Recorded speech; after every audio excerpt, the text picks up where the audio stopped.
Alright, folks, this is not something you've ever seen me do before, but something I might be doing weekly with two different cast members. Today we've got Mutton Chops Chad over here, looking like Abe Lincoln's offspring, and we got Turtle, obviously. So first thing we're talking about is the encounters of Bigfoot, and then we're going to go from there. So right here we have a famous picture. Chad, where's this picture from? This would be the Patterson film. The Patterson film. A Patterson film. This is a gentleman who put together a exploration dash documentary film crew, but apparently the word around the campfire was there was some dirty dealings and some inside bull schnikes going on to include a costume. So I don't know if that was ever substantiated, but that was the rumor. So it was kind of a fixed deal, even though it's a famous picture / film, or thumbnail there. It's a pic of our mom. That's David, my brother David. That's pretty close, actually. My brother David, first person to drop a comment. You think so, brother? That's hilarious. No, just kidding. I was thinking more like my mom. So, if I'd actually do it like this. I can do this. Okay. Flip that for a second. Shrink camera. Pull that back up. Oh, you know what? Nope, I gotta do it the other way around. Okay.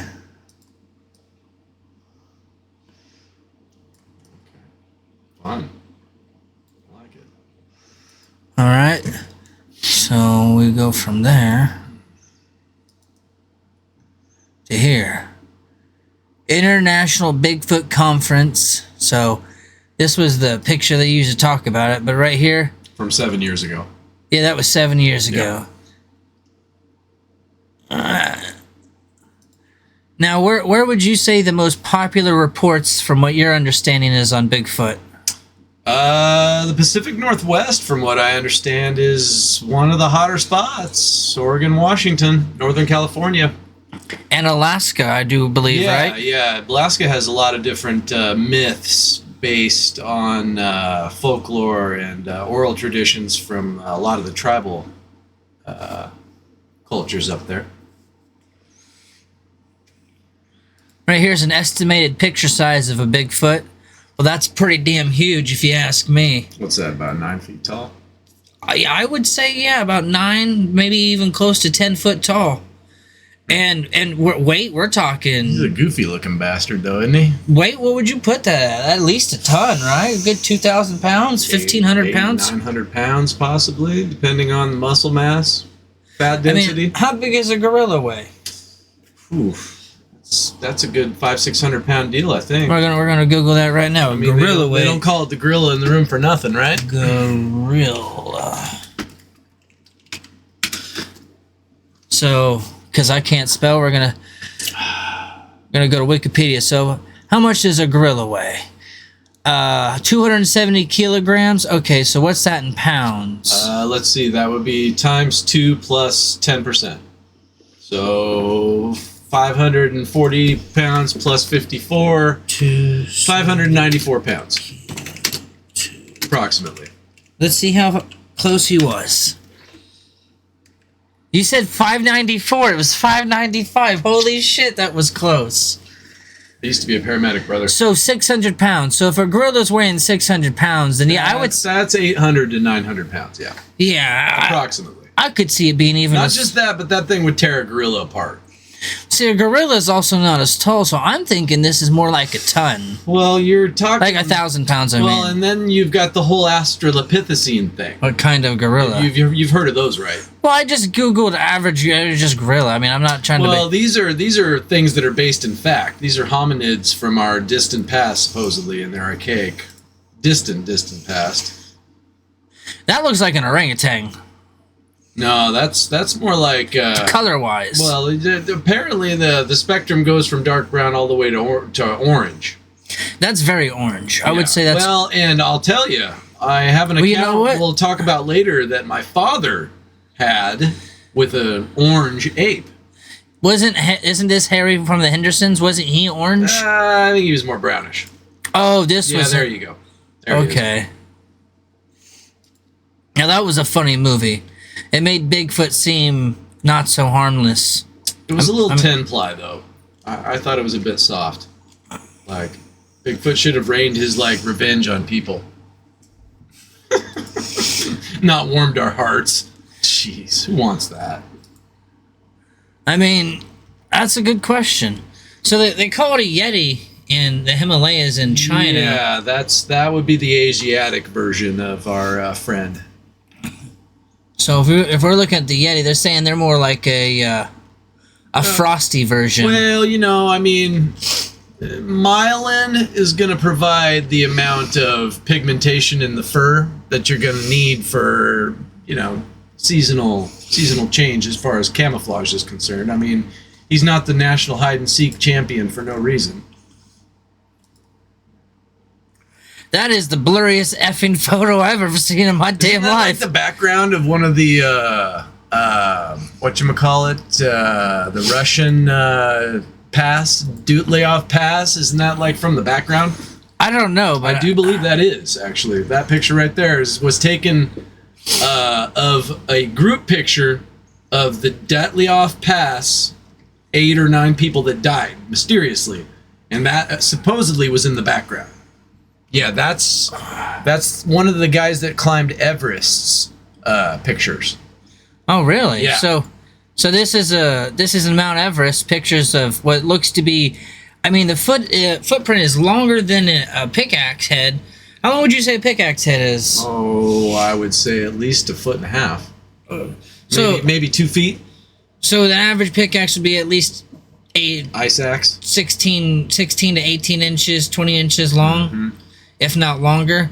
So, and that foot's longer. So we could steadily say that footprint is almost. Well, you got to estimate inches. the handle is going to be at least 3 inches wide. So multiply that by however lengths of the handle. So.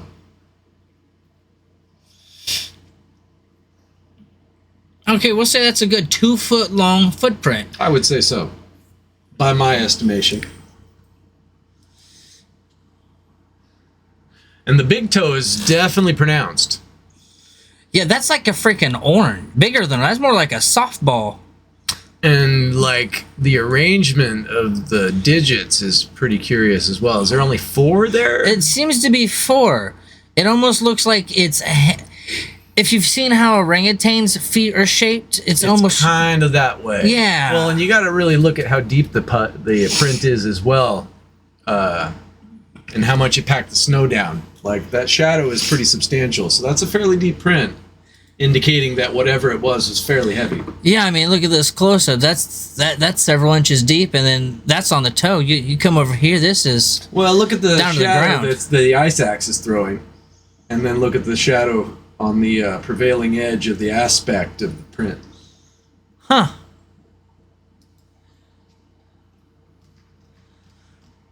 Of course, we're going to see some dumb Yeti stuff. Well, of course, you got to buy some coolers too. We are not sponsored by Yeti.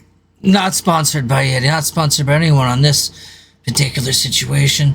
I don't know. There might be an ad with one. Who knows? The Chinese Yeti. Okay, so this is the... What do they call him up there, I should say? The Oriental Yeti. Is that even PC? There are two. I'm sorry, I didn't speak that. I read that. There are 2 mysterious creatures in China that are sometimes referred to as Yeti. The first is a hairless 4-legged animal that was caught by hunters in 2010. It initially described having features resembling a bear, but it was a civet. But identified as a civet, a small cat-like animal that lost its hair from disease. So it's just a civet with mange, essentially. Poor mangy cat got fucking Mexican. It's Bigfoot, dang it! That's just a mangy pussy. Oh God! Yeah, thanks for that. That's good imagery. That's great. Thank you for that. All right, so moving right along. Now, Chad recently told me about a incident he had in the forest, and I want to hear him tell you guys about Is it. that what we're doing? Okay. Well, I was in the central coast of Oregon, and there's a well-known spot up a place called Herman Cape. It's a horse camp at a place called Dry Lake. You can probably Google that, look it up if you want. Now, I have camped there probably 20 plus times, never had a problem, never had any occurrences, always super quiet. Scream at the top of your lungs because there's nobody around. That's kind of the point. So, I'm up there last weekend, Okay. and I pitch camp about 10:30. It's fairly late. It's a windless night, so you can hear fairly well. You know, I got my stereo going because ain't nobody around. You know, I'm comfortable. You're in the middle of the forest camping. Right, I got my campfire, I got my tent pitched, comfortable. So, about 1:30 in the morning, I hear what kind of sounds like a tree falling. Now, I'm a wildland firefighter and I cut trees, so I know what that sounds like, and that was what it sounded like. So you've got experience with trees falling to the ground, so you're familiar with the sound, Yeah. so you wouldn't be mistaken No, with something that else. was definitely a tree coming down. All right. So that was preceded by a dragging sound approximately 500 to 600 yards from where my camp was at. And due to your wildland training, you've gotten pretty good at measuring forest distances. Yes, sir. Yes, sir. That's actually part of my career, as a matter of fact. Yeah. I'm a federal employee of the government, and during the summertime, I'm an SRB-1, which is a single resource boss 1 for the Wildland National Coordination Group, and I work for a So private you contractor. spent a lot of time in the forest. My tenure, yes, sir. Yes, sir. So, from that point in time, about 20 minutes after that, I hear 2 very distinctly loud knocks, like somebody is hitting a pole against a tree. That's fairly unmistakable because tree has a little bit of resonance when you hit it with something like that. And I imagine that's kind of the point. The sound goes in all directions. So about 10 seconds after that, I hear another 2 knocks in the distance further away. 2 different bodies.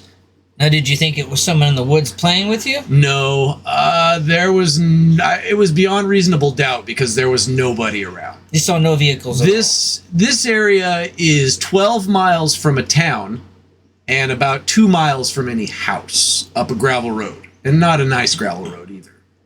So it's pretty secluded. It was very, very primitive, yes. Primitive camping is kind of what... Is this a place you go to often? Very often, yeah. And you've never experienced this there before? Never. No. So that's kind of weird. Well, it gets better. 20 minutes later, same thing, except it's on a tree closer to my camp. And I'm estimating it's only about 400 yards away at this point. So this sounds like it's moving closer. 2 knocks on the tree, and then even further away, kind of in the same area of where I'm hearing things, another 2 knocks in the distance. Do you think it was the same thing? I couldn't tell you. I could hear that it was a little further away, but I estimate it was at the 1,000-yard plus range. So there's no way it would move from 400 to 1,000 yards. In 20 minutes, feasible. I mean, I guess these guys are pretty big. I imagine Feasible. they take big steps. But I heard nothing that indicated there was anything in my general vicinity. No footsteps, no crunching leaves, no breaking branches, and it's fairly thick brush up there. The area I was in was free of brush, but the firelight was only lighting up about 80 yards in every direction, so I couldn't really see beyond that. So, How big would you say your fire was? oh, it was a fairly big fire. It was a couple of logs, so, flame length was around 3 feet. It was enough to light things up. So, approximately 30 minutes after that... Do you think it's enough to be seen farther in the distance? Yeah, absolutely. Well, I was playing my music, and I have a fairly large competition 12-inch.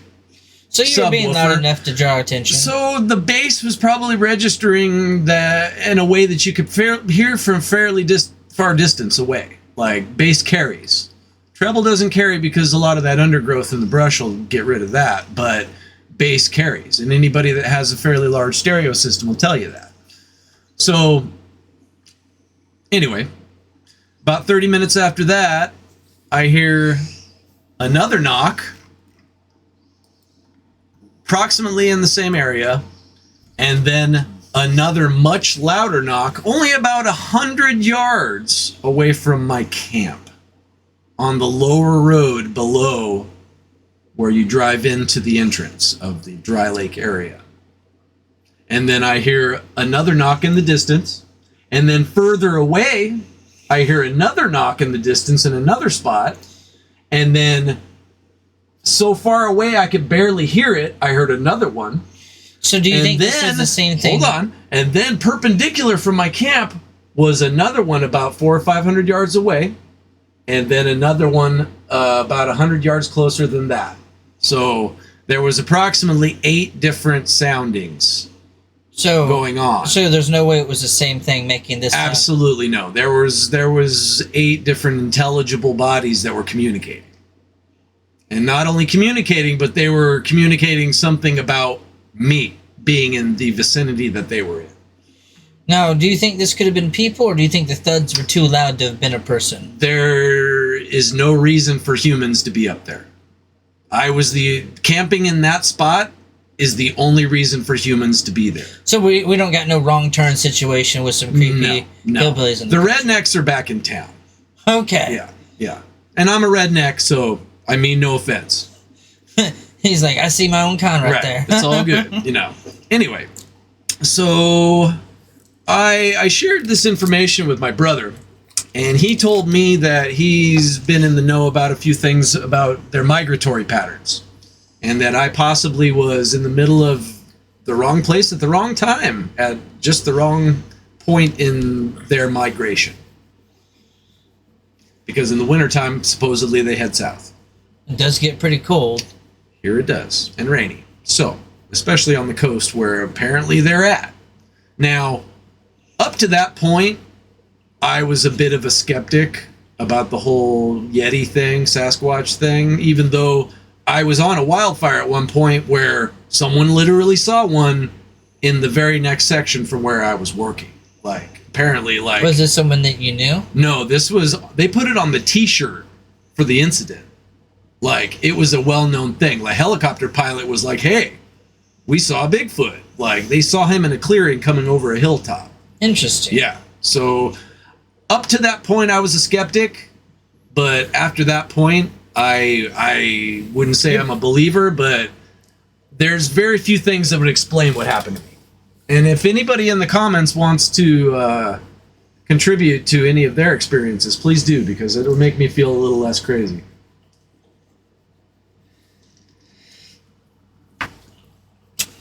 Let's see, if I Google, we're gonna go Bigfoot. But he's not a new thing. He's an old deal. He's been around in oral traditions for a very, very long time with the people of the Pacific Northwest. All right, so I was able to find this map right here that shows these are the most well-known spots. Oops. Within our continent, because obviously they're pretty big in Alaska as well. But these are the states that they say they're most common. And now also, there's Oregon. I don't know why that's not lit up. Florida is what interests me, though, because I wouldn't have thought they'd be in the swamps. Well, and that's where you're getting into the whole skunk ape territory thing. That's what they call him down there. So in Florida, they call this a skunk ape, huh? Well, I'm not sure about Florida, but I know for a fact that's what they call them in Arkansas, where my father had a close encounter with one. Oh, here we go. Here's a more accurate. Okay, number of sightings recorded in each. Here's interesting. 10 states, and here's the listings. Washington is at 713. 713. Ohio. I wonder if that's literally the only thing going on in that state. No, just kidding. Just kidding, Ohio. You're okay with me. Not me. They gave us LeBron James. We're not going to talk about that today, though. Florida, yeah, wow, Florida's actually pretty high. It's number 3. It's actually higher than Oregon. That's a surprise. Yeah, but it's Florida, though. I mean, can we really take that on gospel? It is Florida. I mean, there's some crazy... I mean, there's a lot of swampy area. Well, they call them trench foot down there, you know. I did not. No, just kidding. So you're from Missouri. Look at Yes, Missouri. sir. Missouri's number 8 on there. Did you know that? Yeah, I was aware. What did you guys call it back there? Well, that's the whole skunk ape thing, like I was talking about. So that was Skunk Ape where you were from, That'll too. kind of allude to the story that my father told me, as a matter of fact. If I know my stories might be boring, but this one isn't mine. My father, some years ago, right around the time I was born, he went hunting in the Ozark Mountains, and something smelled like a dumpster in freaking high heat of the freaking summer chased him down out of the mountains and back to his car. And it was orange. Interesting. They call that skunk ape. Look at that. It's kind of like a dingy Bigfoot. Skunk Ape. Yeah. Okay. Interesting. And I imagine that would be due to his lovely smell. Let's see. We're going to go to the description of Skunk Ape right here from Here we go. Wikipedia. Oh, wow. It has its own page. Check that out. All right. Large human-like mythical creature, purportedly to inhabit the forests and swamps in the southeastern United States, most notably in Florida, is often compared to, synonymous with, or called the cousin of Bigfoot, a prominent subject with the North American popular culture. Copy that. That's a Texas size 10-4. All right, description. The skunk ape is commonly described as a bipedal human or ape-like creature approximately 1.5 to 2.1 meters, so about 5 to 7 feet tall. So smaller than the Bigfoot he's a short and guy. Yeti. All right, so he's average. He's the littler guy, okay. All right. So me if I was Bigfoot. Covered in mottled reddish-brown hair, skunk ape is often reported to be smaller in stature and compared to traditional descriptions of Bigfoot from northern United States and Canada. It's named for the foul odor, often being described as similar to a skunk. Hence the skunk ape. Right, okay. got it. Yeah, there you go. And this must be where the lighter-colored Bigfoots are, the orangish red. you know, with the humidity down there, I imagine his deodorant's running out fairly early in the day. So. All right, history of the skunk ape. Contemporary descriptions of skunk ape in Florida, Georgia, and Alabama. Alabama, huh? Folklore have occurred since European settlers first occupied the region. In 1818, a local newspaper reported a story of what is now Apalachicola, Florida.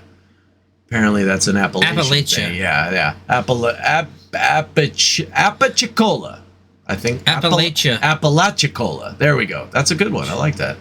That spoke of a man-sized monkey raiding food stores and stalking fishermen along the shore. Cryptozoologists have made unsubstantiated claims that the Seminole and Mississippi culture includes stories of a foul-smelling, physically powerful, and secretive creature called Esti Kapkaki? Yeah, Kapkaki. A name which roughly translates to furry, tall man or hairy giant. So the Seminole are Native American people who developed in Florida in the 18th century. Today they live in Oklahoma and Florida and comprise of 3 federally recognized tribes: the Nation of Oklahoma, Seminole Tribe of Florida, and the Miccosukee Tribe. Okay. And the Miccosukee Tribe of Indians is a federally recognized Native American tribe. The U.S., Florida together.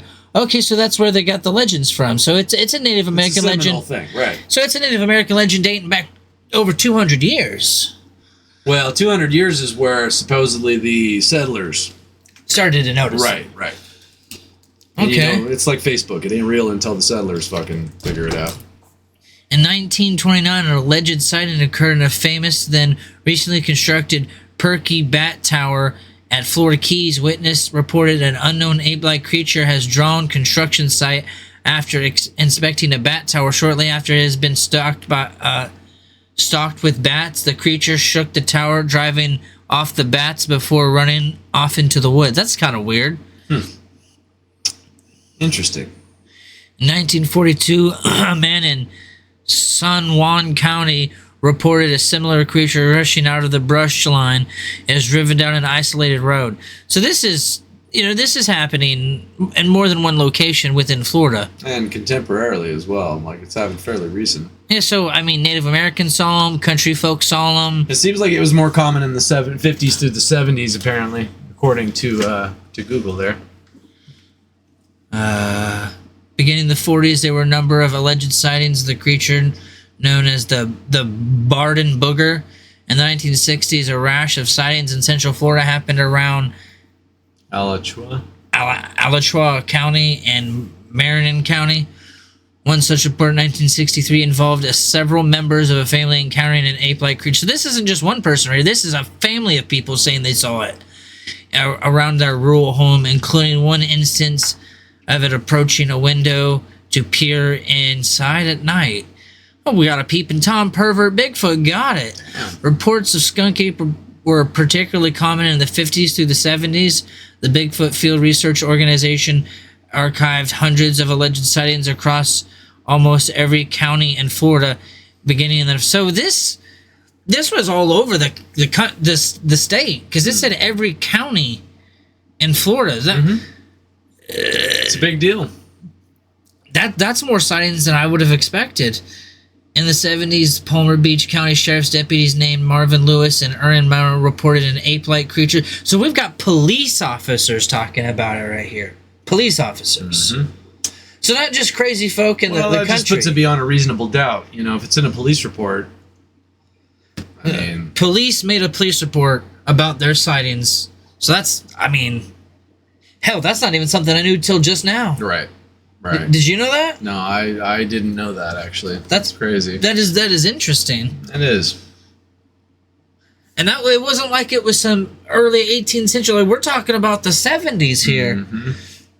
Well, there was one other point where I was mountain biking near Silver Creek Falls, central Oregon, and I had an interesting interlude where I was off by myself, and there were two whistles that were pretty much perpendicular to where I was at, like off to the 90 and the 180, or in the, not 180, the, about, basically to my east and west, incorporating where I was at on the trail. And every time I would stop to take a break, there would be the same odd whistling noise like I'd never heard before, like basically keeping my position as I was going along. So that was kind of a weird deal. I mean, I feel like with how endangered they would be as a potential species, they would have to have some form of way of communicating, because they couldn't still be alive and still be hidden if they didn't. Well, and I feel like they've got to be really aware of their surroundings. They probably have enhanced I'm not hearing. exactly sure where you can find it on YouTube, but apparently there's a gibberish bit that has been recorded. It's like a Bigfoot gibberish thing to where you can hear this thing muttering. So this is interesting. In 1977, they failed to pass a bill that was proposed in Florida state legislature to make it illegal to take, possess, or harm or molest. I think that's just a general thing. Or molest. I don't think they mean that literally. Or molest anthropods or humanoid animals.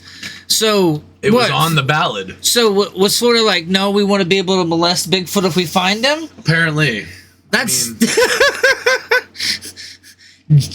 But I do believe they mean that in a general sense, not in a specific sense. Does Pete Diddy have a house in Florida? Oh, I imagine so. Well, I mean, I would think he would have to at this point. Bigfoot dildos. That would be a whole nother market. Anyway, let's get off that topic. All right. So what's Google say for our recent Bigfoot news? So let's see here. First, I want to check out what Wikipedia says about Bigfoot's original sightings, because we looked at skunk ape, but I feel like Bigfoot is going to be a little different. So let's just see what they have to say here. All right, Bigfoot, also commonly referred to as Sasquatch, is a large, hairy, humanoid mythical creature. I like how they say mythical. Said to inhabit forests in North He's America. not exactly a unicorn, is he? No, yeah. He's not magical. He doesn't breathe fire like a dragon. He's not a I'm sorry. mermaid. That doesn't exactly fit, but continue. Mythical Bigfoot. Featured in North America and Canadian folklore. Since the mid-20th century has grown to culture icon. All right. Enthusiasts of Bigfoot, such as those within Pseudoscience and cryptozoology, have offered various forms and dubious evidence to prove Bigfoot's existence, including anecdotal claims of sightings, as well as alleged photographs, video and audio recordings, hair samples, and casts of large footprints. However, scientific consensus is that Bigfoot and alleged evidence is a combination of folklore, misidentification, and hoax rather than living animal. Well, we know that.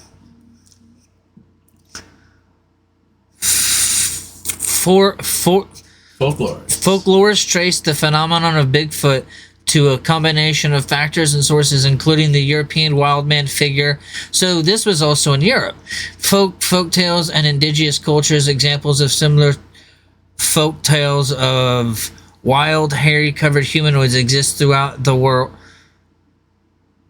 Interesting. Throughout the world, such as skunk ape, which we just talked about, the almas. We see. Okay, so this is one I didn't know about. The Yeren. All right. Well, the Yowie I've heard of. The Yeti and the Australian Yowie. Okay, so we're gonna actually pull all those up and check those. These ones I've never even heard of, so that's kind of interesting. Description of Bigfoot is often described as a large, muscular, bipedal human or ape-like creature covered in black and dark brown hair. Anecdotal descriptions estimate height roughly 6 to 9 feet. So we were right when he said about 9 feet with that. Yeah. That one next to that guy. And 1.8 to 2.7 meters. Okay, about 9 feet. With descriptions having the creature stand as tall as 10 to 15 feet. Okay, so that's... God, 15 feet. Can you imagine? Well, I mean, the fossil record shows like I was saying earlier, the Australopithecines. These things were like 12 feet tall. Like, they were serious apes. Like, so you're saying that these could have essentially been descendants from that? Well, because 15 feet, that's a big ass ape. Well, I mean, yes and no. I imagine over the hundreds of thousands of years since that thing was walking around on the Earth, in actuality, the evolutionary line is going to be fairly varied. You know, you get reports of the skunk ape, which is shorter, which is insular adaptation. So basically, a body will evolve to the available food source, like insular dwarfism on islands and things like that, where the mammals will get smaller, like the mammoths up wherever it was in Russia. For example, Florida has smaller forests and woods, so they would have to be smaller to hide. Well, you put an animal group in a different situation where there's no like predators above them, and they'll thrive. They'll get bigger. Whereas you take away a food source, animals will shrink down to be proportionate to what's available. So you think they had a potential less of a food source in Florida? But that doesn't work the same way in all accounts. Like, insular dwarfism only seems to work for mammals, whereas insular gigantism seems to happen in, like, reptiles. So, I mean, technically this would be a mammal, though, right? Well, yeah, of course. It's got a 4-chambered heart, so technically, by definition, yes, it would be a mammal.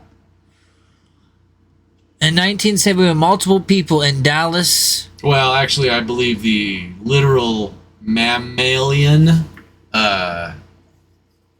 definition is based on milk. Basically, mammal means milk sucker. Huh. The Dallas... Dalles. The Dalles... Well, it says the Dalles. Oh, okay. The Dalles, formerly the city of the Dalles, also called as Dalles City, is an island port, largest city in Wasco County, Oregon, United States. The population was 16,010 in the census of 2020, and is the largest city in Oregon along the Columbia River outside of the Portland. Okay. Oh, so that's where they filed the police report. So a police report. So this was a difference because those were police reports in Florida. This one's in Oregon. Well, yeah, it's in the Dalles. That's up on the border between Oregon and Washington, and just past the Columbia Gorge, I do believe. Okay, so they filed a police report describing an overgrown ape, and one of the men claimed to have sighted the creature in the scope of his rifle and could not bring himself to shoot it because it looked more human than animal. Case of morality. I mean, that's interesting. Common descriptions include broad shoulders, no visible neck. So is their head just attached to their shoulders? I imagine there's enough hair. You probably can't see one. Kind of like a lion's mane. Or an orangutan. Some alleged nighttime sightings have stated that the creature's eyes glowed yellow or red. However, eye shine is not present in humans or any other known gray apes, so its proposed explanation for observable eye shine off the ground in the forest includes owls, raccoons, possums perched in foliage. Okay. So, if you're not a felid or some kind of animal that is a little further down the line as far as mammals go, then you don't have eye shine. So primates don't have eye shine because we don't have a specific area of the back of our eyes that reflects the light back. Whereas cats, owls, and other creatures like that will use that type of reflection in order to have better night vision, which we don't have. All right, the enormous footprint with the creature named are claimed to be as large as 24 inches, which is what we said with About 20 inches is what we said. Yeah, so I said about 2 feet at most. So, yeah, so 2 feet long and as long as 8 inches wide. It's Shaq. 8 inches wide. So 3/4 of a foot wide. Or no, 2/3 of a foot wide. Yeah. That's pretty big.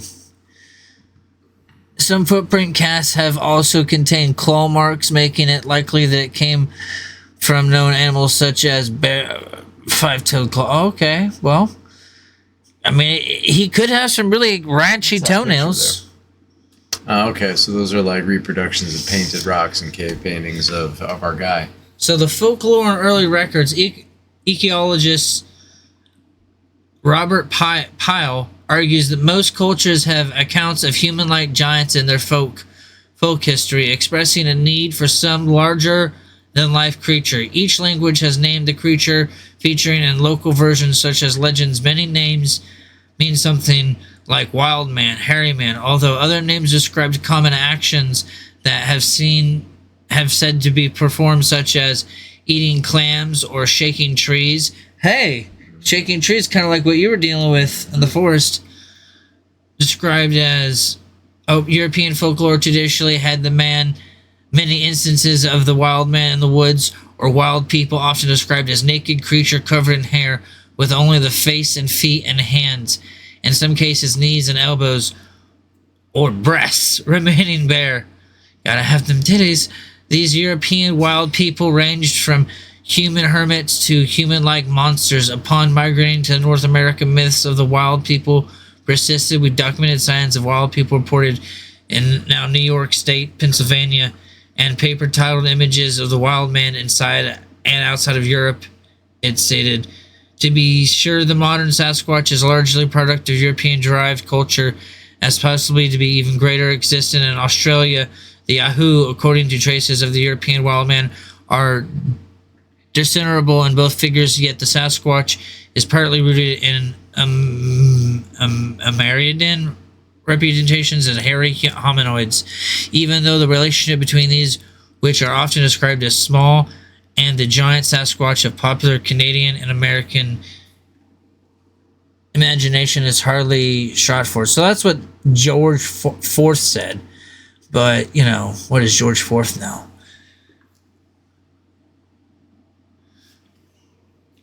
You want to read some? Nah. I think we covered it. Do we want to branch off to something else? Yep, I just want to check out. So, just a quick tidbit of this.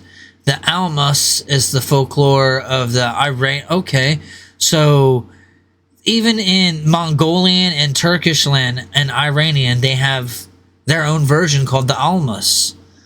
So that's kind of interesting. Boy, Iranian too. It's interesting they all share that same distinction.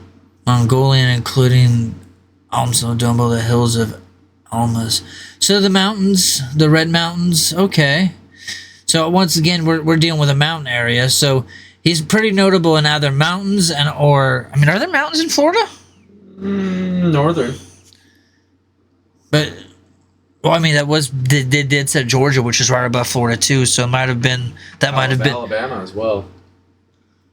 Does Alabama has mountains? I didn't know Alabama has mountains. I do believe some of the Appalachian Mountains are out in that direction. In I know they were in South Carolina where I fought fire once upon a time.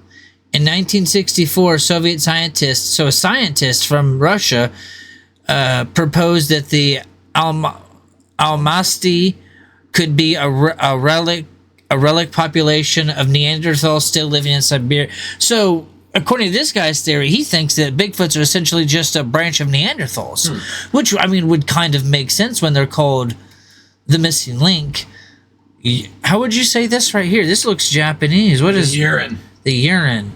A cryptid ape man reported to inhabit remote mountain regions of China, most famously in the Shannoingjia Forest District in Hubei Province. Sightings of hairy man have remained constant since Warring States period circa 340 BCE. So this is like... Goes back to prehistory. This is thousands of years ago then. Yeah, at least 2,300 years ago. So according to this, which I did not know that sightings went back this far from what we saw. Oral traditions with the native people go back at least that far or farther. Okay, so according to this, we may have been seeing Bigfoot for almost 3,000 years. Yeah. What does CE mean? CE is Common Era. Oh, also known as BCE would be before the Common Era. So CE is essentially AD for America because we say AD. Yeah, okay, but they call it Common Era now. Okay, because BC is not PC anymore. Understood. See, I didn't know that. That's interesting. Because right here it says circa BCE through the Tang Dynasty of CE. So that's confusing. 2,300 years ago. So and some change. That's kind of interesting. So even in China, over 2,000 years ago, people were seeing this. So this was before newspapers. This was before any kind of... Well, and this was during the Warring States period in the dynasties before China was an established uniform country. Before the Qin dynasty took all of the Warring States and united them, there were a lot of different families that ruled the provinces of China. And so... apparently, while that was all going on, there were still sightings of this guy. So it says that the ape man erupted in the 50s and 60s in China, which is funny because that's where it erupted here in America as well. You notice that they had a lot of the sightings in the 50s and 60s. Post-war America, a lot of people moved into rural areas. Because it was more affordable to build a home. Exactly. Well, I mean, that would make sense. You get more people living in rural areas, you're going to have people running more commonly into something that's either moving through or resident in that area. And then maybe they had to migrate further away, getting more into the... Maybe that's why they're in the mountains now, because we've essentially pushed them there. I do believe they have migratory patterns that have long been established in the mountains. I saw a map one time on a television show that cross-referenced all of the Native American names for Bigfoot and threw it onto a map. And the map cross-referenced all of these Bigfoot names with high elevation areas. All of them, the common thread was they were high up or in the woods. That's interesting. Oral traditions of the literature wild man Chinese are similar creatures have presented for millennia in Chinese folklore. The oldest observable appearance was in the Jinji 9 songs by Quan Yong, who lived 34 to 340 to 278 of these characters generally refer to human figure on spirit variously been as big leaf so also known as a demon, Or the Yaguai. the Yaguai, Which, if I'm Which not is a mistaken, demon. is a bear in the Fallout universe. are a class of creatures in Chinese mythology, folklore, and literature that defined as supernatural abilities, ability to strange and uncanny, weird. Popular translation of Western text, similarly demon. Okay, so that's kind of weird. Or Keep calling ogre. it a demon. Well, ogre's a whole different thing, though, isn't it? Yeah, it's a legendary monster, hideous man, like eats ordinary human being. Well, see, I didn't know ogres ate normal human beings. They made ogres look weird in Shrek, so I always thought they were green, but this don't look like it's green. It just looks like a man with a hairy face. Ogres frequently feature in mythology and folklore and fiction. So in 1982, Chinese pantheologists discovered a 2,000-year-old lantern with ornament apparently depicting the hairy man. See, this must be it. It's like it. That's kind of weird. I don't know if I should show that. It shows anything racy.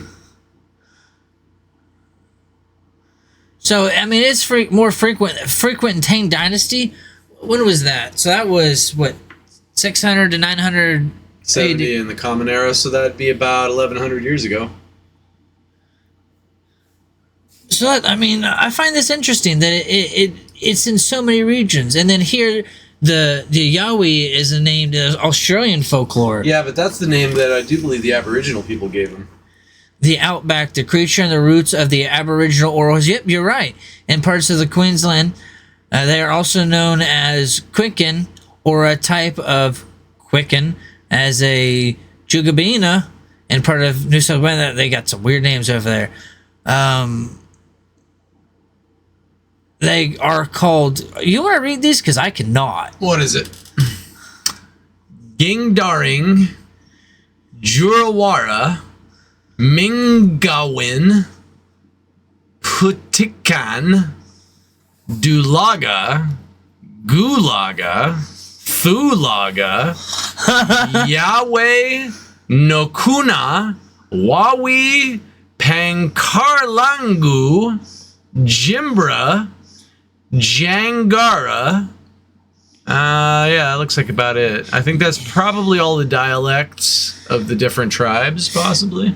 Yowie type creature are common in Aboriginal legends, particularly in Eastern. So if we're saying legends, this must go back pretty far. Well, at least as far back as the people. 6 foot 11 inches to 12 foot. So 7 to 12 So feet. he's specifically tall in that Yeah. region of the world. The Yowie's feet are described as much larger than humans, but 6'11" is pretty specific. Like, yeah, I guess it is. It's like, well, it's just under 7 foot. yeah, they're no shorter than 6'11", ever. Just saying. But allegedly, Yowie tracks are inconsistent in the shape and tone number. So we did see that picture earlier where it was 4, and we were talking about how that was kind of weird. Do you remember that? It could be a closed like loop genetically. So there's like some cousin action going on there. So Well, I mean, when the species becomes limited, you got to do what you got to do, exactly. and it's not like We don't condone any of that type of. no. But I mean, this is some kind of animal, right? I mean, I don't know if they even have the ability to. That's pretty close to home, man. It's a primate. It walks on 2 legs. Yeah, that's not right. Yeah, but does human rights apply to hairy humans? I mean, I guess I am a hairy human, so. I guess the question would be, if we catch one, do we give it human rights? Would you give Bigfoot human rights if we I caught don't one? know. Let's see if the commenters think that he deserves civil rights. You tell us down below what you think in the comments section. What you think that he should be treated like? Do you think he should be treated like an animal, or do you think he should be given human rights? Or should he be put in a zoo? See, and to what degree do we decide that? I mean, that's prison to a human, and he's Right. human-like. Essentially. So, I mean, But but we do it to animals in multiple locations all over the world as well. So that's what I'm saying. Where's the line drawn? right. Is Bigfoot where the line's apparently drawn? it's circuses, because circuses are gone now. That's no longer a thing. Some modern writers suggest that the arose through the Aboriginal legends. The Yahoo Robert, The Yahoo? Robert Holden recounts several stories that support the 19th century, including this European account, 1842. The natives of Australia believe in the Yahoo. So he gets his email. We know where he gets his email, right? This being they describe as resembling a man of nearly the same height with long white hair hanging down from the head over the features. The arms is extraordinarily long, featured at the extremities with great talons, and the feet turned backwards. Whoa, that's interesting. So that, on flying from man, the imprint of the foot appears as if being had traveled in the opposite direction. How could you tell that? Yeah, that don't even make no sense. No. Altogether, they describe it as a hideous monster of unearthly character and ape-like appearance. Oh, here's another story. Old Bungaree, a Gunda Aboriginal, said that one time there were whole tribes of the Yahoos, apparently, getting their emails. And they were the original inhabitants of the country. He said they were an old race of blacks, the Yahoos, and the blacks used to fight, and the blacks beat them most of the time. But Yahoos always made away from the blacks being faster runner mostly. I don't even really know how that makes any sense. Who are they referring to as the blacks? Oh, and the blacks. Got it. Okay. Got it. I don't even know what to say to that. I don't either. I just read it. No. I'm just saying, like, the what? Right. Apparently, this is a very racist commentary from old Bungaree. On the other hand, Jonathan Swift's Yahoos from Gulliver's Travels and European traditions of hairy wild men are also cited as a possible source. Interesting. In 1907, comment Sydney Morning Herald columnist Margaret Jones wrote that the first Australian Yowie sighting was said to have taken place as early as 1795. Yeah, but you got to ask, when did major cities start springing up around places where they were frequenting? I mean, it makes sense that like we were saying before with the pioneers and the settlers, you know, he didn't start making front page news until they started moving into his fucking backyard. Yeah, Right. and I imagine the Aboriginals knew about him for a long time. Well, yeah. They knew where to go and where not to go, apparently.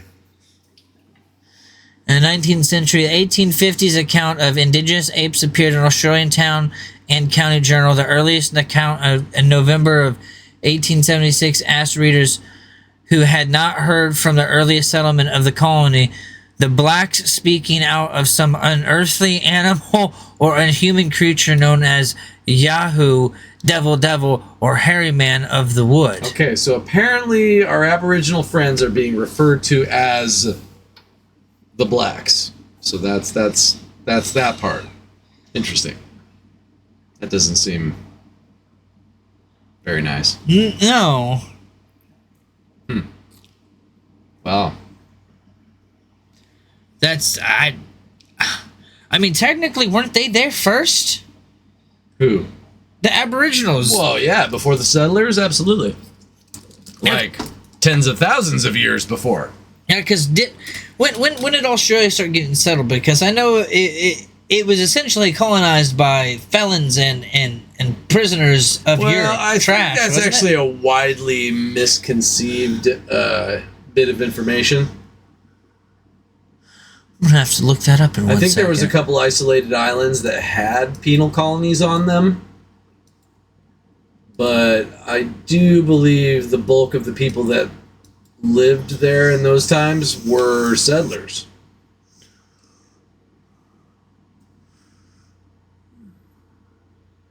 In an article entitled "Australian Apes Appearing 6 Years Later," amateur naturalist Henry James McCooey claimed to have seen an indigenous ape on the south coast of New South Wales between Bateman's Bay and Uladula. Uladula.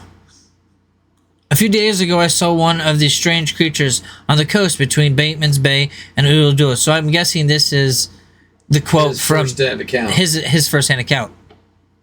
I should think that if they were standing perfectly upright, it would be nearly 5 feet high. It was tailless and Tailless. tailless and covered with very long, thick black hair, which was a dirty red or sniff color about the throat and breast. Oh, color around the throat and breast. Its eyes, which were small and restless, were partly hidden by matted hair covering its head. It threw a stone at the animal, whereupon it immediately rushed off. Well, I mean, if Bigfoot threw a stone at me, I'm running the hell away. How about you? No, he threw a stone at it. Oh, okay. Well, I mean, if Bigfoot threw a stone at me, I'm still running away. Yeah. You? Oh, yeah. He's like, if I'm looking Bigfoot square in the eye and he's throwing a rock at me, I'm getting the hell out of Dodge. You heard about that incident in Washington that happened where all those loggers were trapped inside of that cabin and they were throwing rocks at the tin roof? No. Yeah, you should look that up. Somewhere near Mount St. Helens, I do believe. That just kind of gives the areas of where they're at. All right. I think this is about it on this. Yeah, I think we've kind of exhausted Bigfoot. What I do find interesting is the amount of countries and continents that I had no idea. I thought Bigfoot was just a North American folklore. Well, I mean, he's not the only one. Cryptids are all over the place. He's just one of the crowd.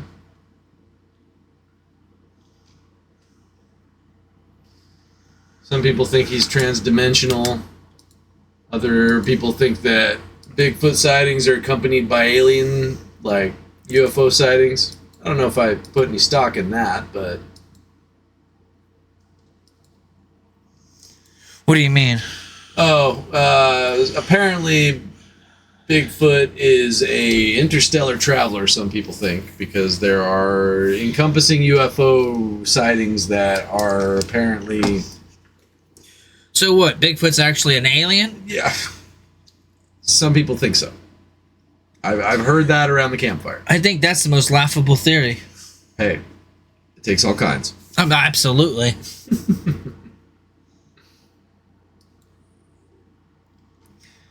The question is, do you got time to talk about these little guys at all? I got a tall tale. He said he's got a tall tail.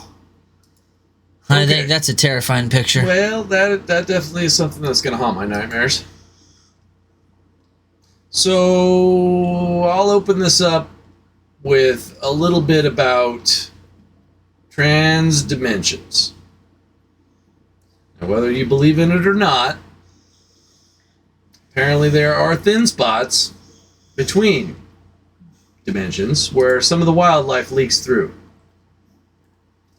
And what I saw can only be described as something similar to that. So look up rods. RODS.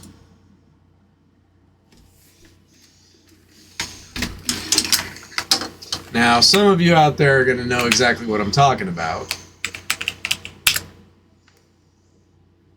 Wow. Put a transdimensional on the back of that.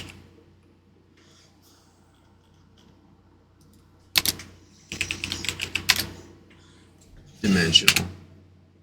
DIMEN.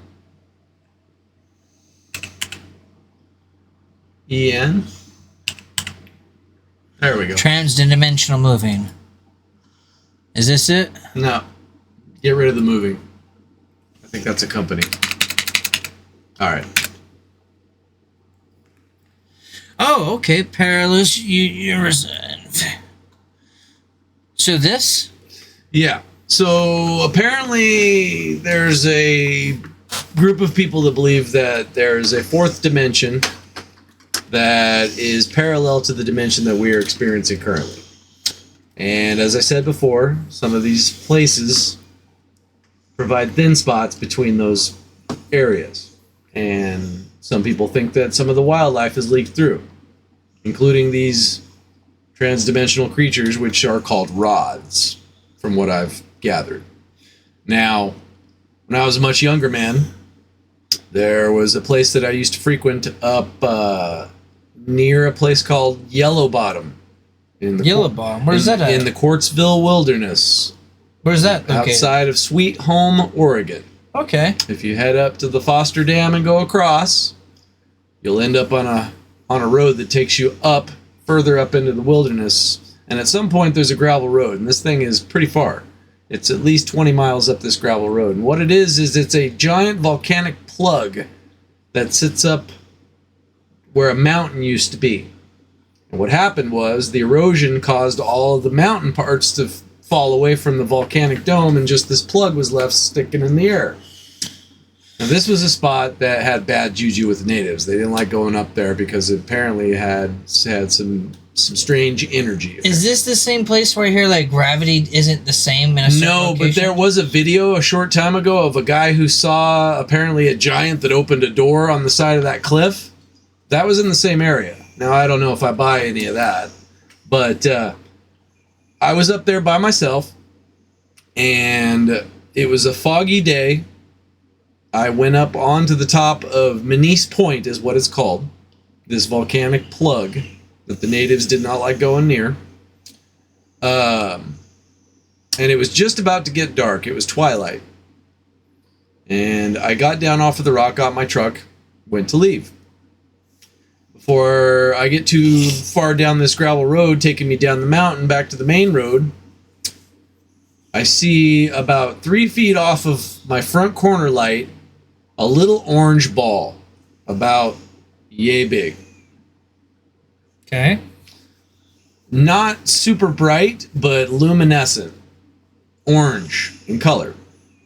Now, this thing was pacing my speed, and at first I thought it was my front quarter panel light reflecting off of like the So you thought it was a light reflector? yeah, I just thought it was like my quarter panel light reflecting off of like the varying landscapes as I was driving down this gravel road.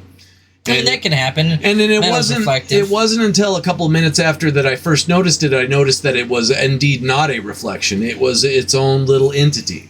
And it was indeed matching my speed, because I would let off the gas and it was pacing me. I would speed up and it was staying in the exact same spot, right off of my front quarter panel of my pickup.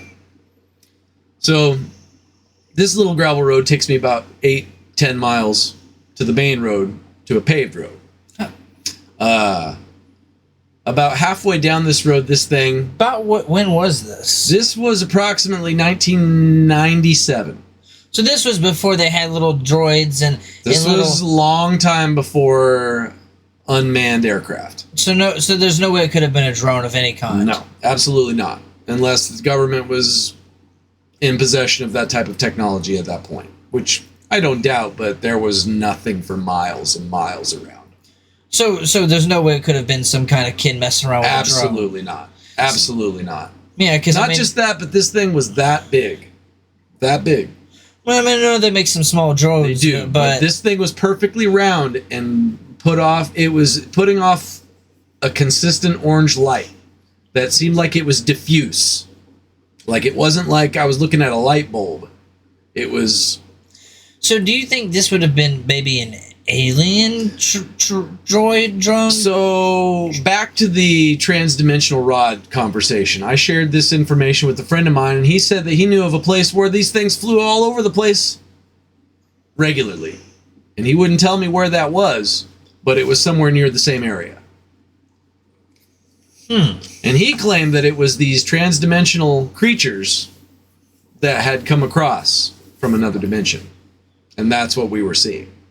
So, what are normally they not visible in our spectrum, and at some point when they're lighting up, they become visual? You know, I really don't know how that works. I wasn't on any mind-bending hallucinogenic drugs of any kind, so... Well, you know how they say, like, the fifth dimension, there's something we can't see or perceive, But if something was in the fifth dimension, they could visually see us.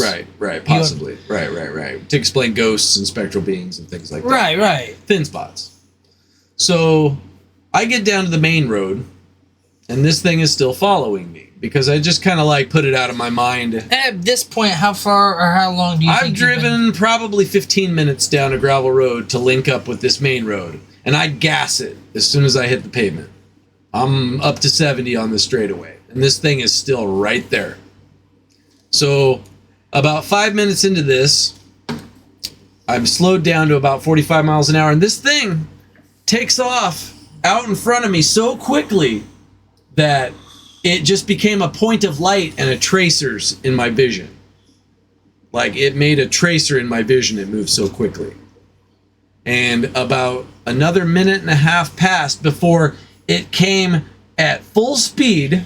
How fast do you think this was?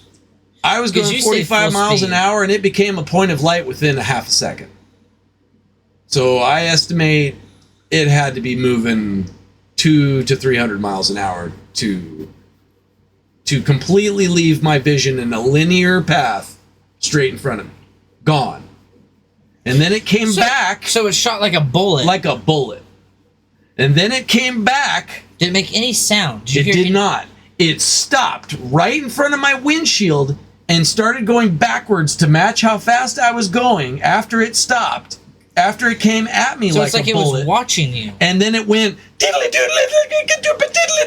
all over in the front of my windshield and then shot off into the sky. But made no noise the whole time. Well, by that time, I was going sideways in my pickup truck, doing about 180 because I had hit the parking brake and the brake because it was literally assaulting my windshield at that point in time.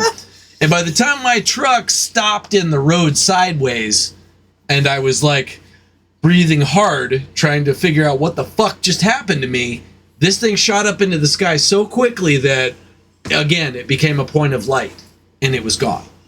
And then I didn't see it again. Nor have I seen anything like that before or since. You weren't sleep deprived? Negative. Weren't on any kind of narcotics? Negative. No hallucinations? Negative. So what did you think when you saw this? I didn't feel threatened until it started doing that little dance around my windshield, and that freaked me the fuck out. Yeah. Now, did you stop? Did you come to a complete stop? My truck came to a stop, but I was still seeing this thing doing that little thing in front of my windshield as my truck was flying sideways down the wet road. So. Did you wreck? No. It spun around about 3/4 of a turn and came to a rest in the middle of the road. And at that point, what were you thinking and doing? I was just trying to figure out what happened. Were you holding onto the steering wheel? Yeah, if there could have been marks in that thing, there would have been. It was for real, super freaky. I mean, I imagine that would have startled me. Now, I have a story myself. So when I was a kid, we used to go camping at this place called Waveland. Now, it was this campground place that had a lake, had a swimming pool with a water slide, had like acres and acres of land. It was a really nice camping spot. We went there every year for like 10 years. One year, particularly, I was about 6 or 7 years old. So this would have been about 96, 97, roughly. We were camped out in a good spot. There was a woods right behind us, and this was no time near 4th of July. It wasn't a firework of any kind. My parents were in bed already, and I was just laying out looking at the stars, and I saw what looked like a circle, but lit up, with about 6 lights underneath it, but they were colored in a pattern of green and blue, but not red like you would expect on an airplane. Right. So that right away threw me off because I was like, I knew airplanes, they had the blinking red lights. Right, they got a green and a red one. Yeah, but this was blue. This had blue on it. Now, planes don't have blue. It's red and green. Like, sometimes those dazzling white, like, landing lights can look a little bluish, but not blue. Yeah, no, we're talking, like, neon blue. So it had, like, a pattern of these 6 lights, and they were all blinking. And this thing... Like, what shape would you say it was? Like a triangle? A circle? It was circle, but the lights were, it was two sets of triangles. The lights were in two sets of triangles. Okay. So it was like do you light, think, light, do you light, think light, that, light. that was outlining some sort of propulsion system? Or? That's actually, that's a good point. I didn't think about that till just now. I mean, with the way that they were positioned, that would have actually made sense. So, because if you're going to have a bottom-based propulsion, Well, I mean, I feel like then again, there's been talk around other campfires that I've been a part of about certain elements in the nuclear spectrum that can be electrified in order to create anti-gravity. I don't know if there's any truth to that, but I've heard that talk around the campfire. I was lucky enough to have an Area 51 employee, an ex-Skunk Works employee on my ambulance when I was a paramedic.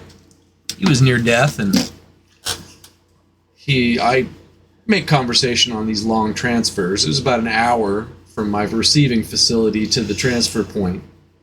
And this gentleman told me that he went to the Janet terminal every single day. Now, Janet is a acronym for just another anonymous terminal, apparently is what that stood for. And every day, they would fly him out to Area 51, where he would get out of the plane, go into a hangar, and in the subterranean second floor, they would take an elevator down several more floors to a hub.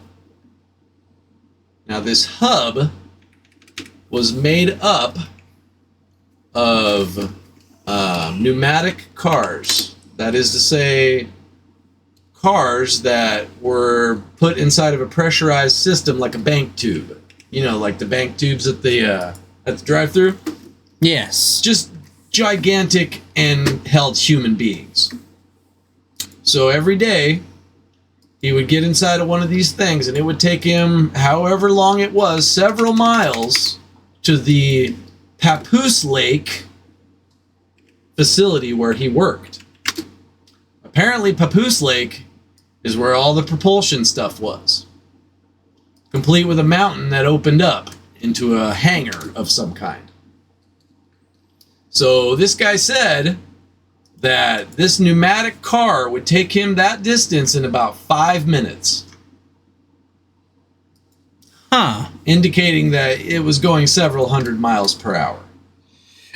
So, I mean, what's the sound barrier? Is it 500? Somewhere around 600 or 700 miles per hour. It's either 500 or 750. So I imagine to keep shock waves from sonic booms happening, you got to keep it under that. But I don't know how fast he said that this was estimated that he was going, but he said he worked in propulsion laboratory. And he wouldn't give any more specifics than that. So he had experience with propulsion. Right. And this is the gentleman that was telling me about electrifying elements like helium and electrifying atomic elements that were causing anti-gravity. So what I find interesting is, now, have you heard of the ancient alien theory?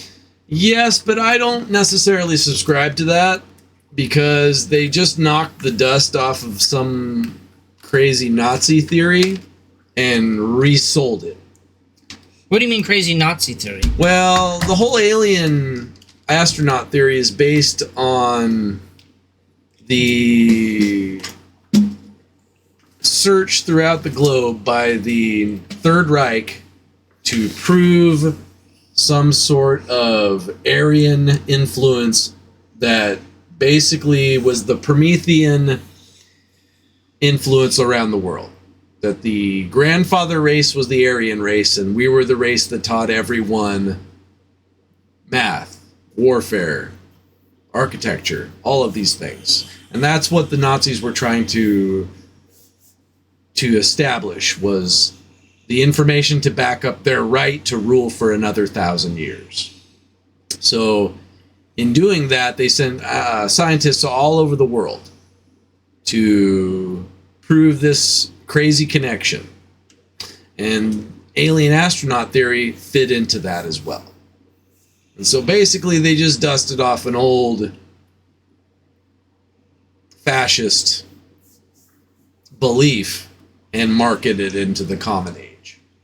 And I don't like alien astronaut theory because it downgrades the efforts and the accomplishments of native peoples, as if to say that there's absolutely no way these primitives could have made these pyramids. I'm one of those people. Primitives could have made these temples, you know. They indeed did make those temples. They made those pyramids. I'm sorry, these were human works.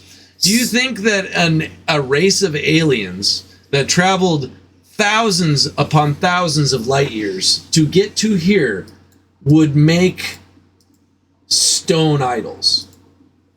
Do you honestly think that that would be the medium that an advanced race would work in if they were trying to market themselves into the future? I just think that it's very panderish. I think that a lot of these native cultures are getting mud thrown in their eye over the fact that they didn't do these great accomplishments that they did indeed accomplish. And honestly, I don't think that anybody has a right to take those accomplishments away from them, which is what alien astronaut theory does. So that's why I don't subscribe to it. All right. Well, I'll tell you what. I, even as a Christian, have some reservations towards it. So they say with some of the stuff that they have found that it appears to be laser cut or diamond cut.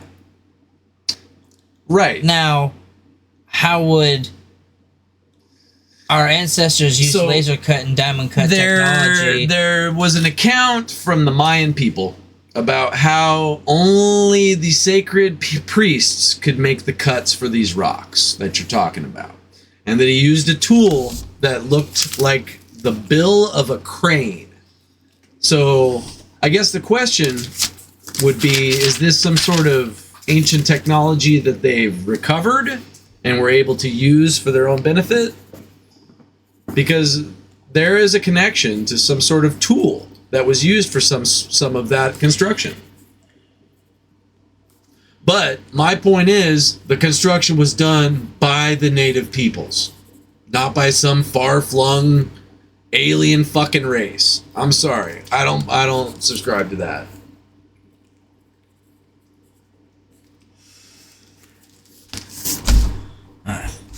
For future discussion. I don't know if you know about that one. No, not yet. What is it? Baghdad battery. Oh, the Baghdad battery. Yeah, So- that's a fun one. Yeah.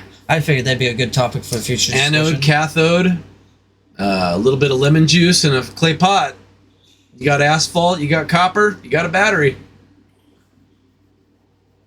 I just thought this would be a good topic to start in the next segment. That is a good one. I mean, they're pretty interesting, and the funny thing is they were found in multiple places. Egypt was a huge location where they were located. Which is one of the things I find like kind of interesting. So now, if they were gonna have any kind of energy back there, they had to do what little they had. Well, So the fact that Egypt and Baghdad are separated by a fairly large area of land, I really don't think there's a connection there. then why did they both have the batteries? Well, they didn't. Baghdad battery was found in Baghdad. Yes, but they had the similar thing found in Egypt. They didn't. They never found anything like that in Egypt. It was in Iraq. Hence the name. We will discuss this in the next one because that is a whole nother thing. Let's come back to it. In fact, if anybody wants to comment on their unique knowledge of the Baghdad battery, please do. Settle our argument, please. So the Anunnaki, which is what the ancient aliens believe. So the Anunnaki were a race of watchers that apparently were the original 1,000 and some angels that went against the big man's instructions to just watch because they wanted to take human wives. The Anunnaki derived from An and Sumerian god by sky. The name is various written in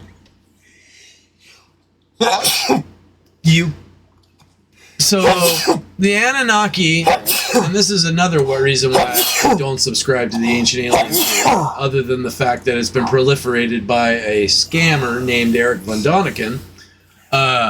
They literally have said 1,000 times on that show that Anunnaki is a direct translation to those who the sky came from, or something like The sky people. Right. Yeah, When the real definition is princely offspring or offspring of An, who was a god. So I find that interesting as well. the Earth goddess Kai, and Samuel No Kramer identifies Kai with the Sumerian mother goddess, Ninhursag. stating that they were originally the same figure. The oldest of Anunnaki was Enlil, the god of Enlil, the god of air and chief god of Sumerian Pantheon. Well, Enlil Pantheon. goes back a long way in like Sumerian culture. He was a big deal. So he's someone I've never even heard He's about. listed as one of the Sumerian kings. So one of the things that stands out in some of the Sumerian texts that we were able to recover and translate Weren't some of them was the alive list- like 40,000 was the years? list of kings, and that's what you're talking about. Literally, the list of kings mentions Enlil as the first king and the god of air, but on the list of kings, it lists him as living like a couple of thousand years. I believe most of them was like 30 to 40,000 and years. the list gets shorter and shorter as far as lifespans go the further down you go, but these first few gods lived several hundred years, even thousands of years, some of them.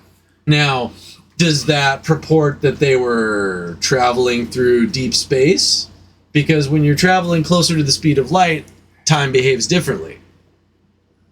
The Anunnaki are chiefly mentioned in literary texts, and very little evidence to support the existence of the culture of them has yet to be unearthed. This is likely because each member of the Anunnaki had his or her own individual cult, So they were gods. They were their own gods. separate from the others. Similarly, no representations of Anunnaki as a complete group have been discovered, although a few depictions of 2 or 3 individual members together have been identified. Deities in ancient Mesopotamia were mostly exclusively Anthropomorphic. they were thought to possess extraordinary powers and were often envisioned as being tremendous in physical size. Yeah, but that actually can just be an indication of great strength. Like, anybody depicted in ancient folklore with wings had the ability to fly. So, enormous size would suggest enormous strength. So it's possible that that was just the way that they were trying to... Perceive them? Right. In the way that they could describe, in the way that they could paraphrase it. The deities typically wore malum and ambiguous substances which covered them in terrifying splendor. Malum could also be worn by heroes, kings, giants, and even demons. The effect that seeing a deity's melum has on a human is described as Ni. So the Knights of Ni. You ever seen Monty Python? Yes. A word for the physical description of the tingling of the flesh. Did not know that. Deities were mostly always depicted wearing horned caps consisting of up to 7 superimposed pairs of ox horns. They were also sometimes depicted wearing clothes with elaborate decorative gold and silver ornaments sewn into them. Fancy dressers. Interesting.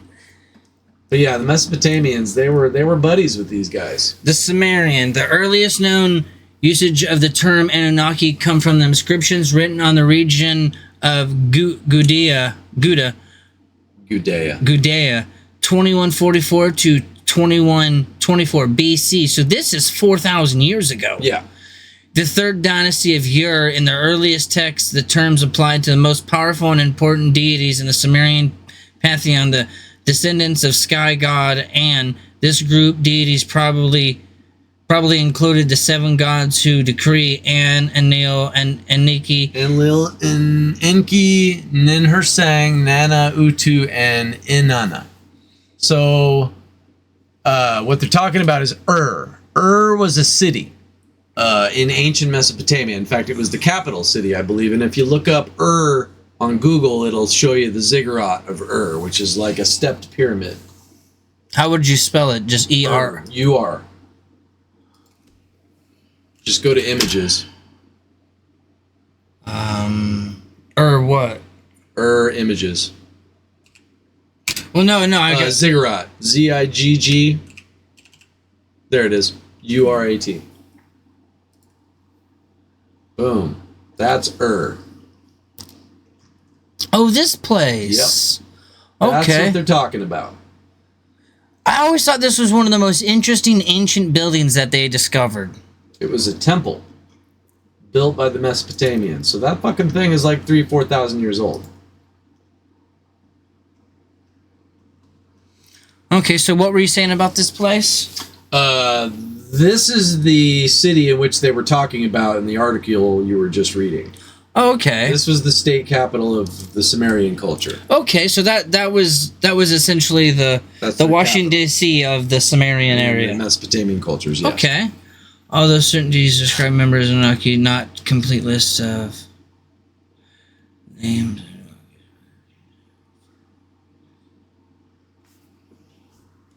Yet, I find it funny that a lot of these fallen angels were named in the Bible.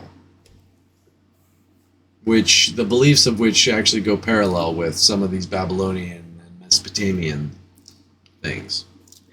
The Anunnaki texts of the 2nd millennium BC show similar portrayals of Anunnaki from Ian's descent into the netherworld, depicting them as Phonic. Thotic underworld deities and unbehaved Akim versions of Ina's descent written in early 2nd millennium. So... What is that name? Ereskigil? Ereskkigal, the queen of the underworld, comments that she drinks the water of the Anunnaki. Later in the same poem, Ereskkigal orders a servant Namtar to fetch the Anunnaki from Ingla to decorate the threshold steps with coral and to seat them on golden thrones. Okay, so that's weird. During the old Babylonian period, 1830 BC to 15. So this is, again, we're talking almost 4,000 years ago. A new set of deities known as the Igi are introduced. The relationship between the Anunnaki and the Igi is unclear. On the same occasions, the categories appear to be used synonymously, but the other writings, such as the poem of Ura, there is a clear distinction between the two. In the late Akkadian Atrahasis? 18th century, Akkadian tribes recorded various versions of clay tablets. Okay, so it was a group of clay tablets, 6 generations of gods who are forced to perform labor for the Anunnaki. After 40 days, the Igi rebel, and god Enki, one of the Anunnaki, creates the humans to replace them. The Igigi was a sub-race of subjugated aliens that the Anunnaki brought with them.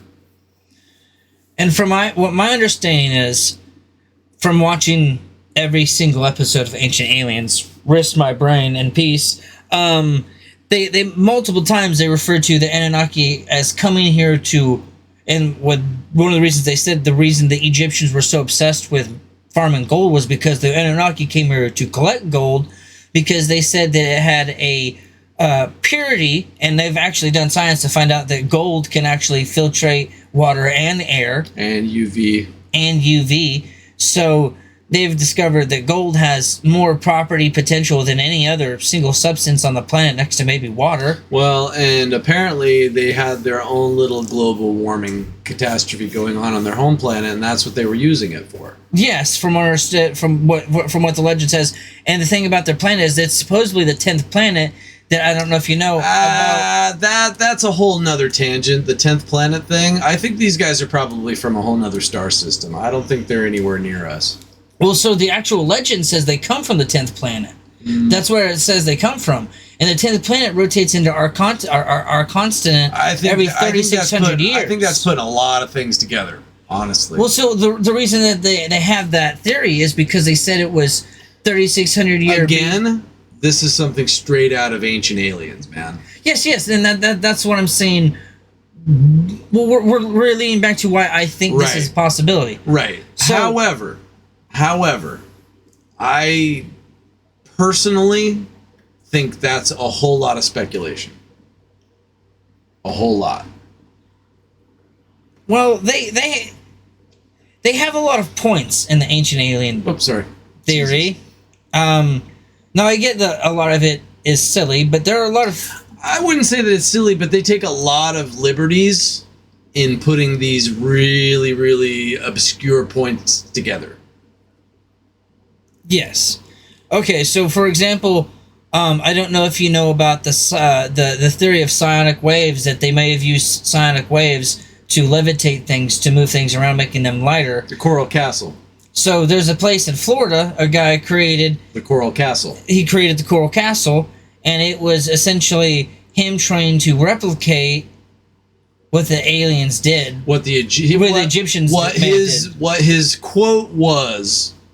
Now, I forget what this dude's name was that he had a understanding of the way that the pyramids were built. And that was all he would ever say about his ability to move all of these gigantic multi-ton objects by himself.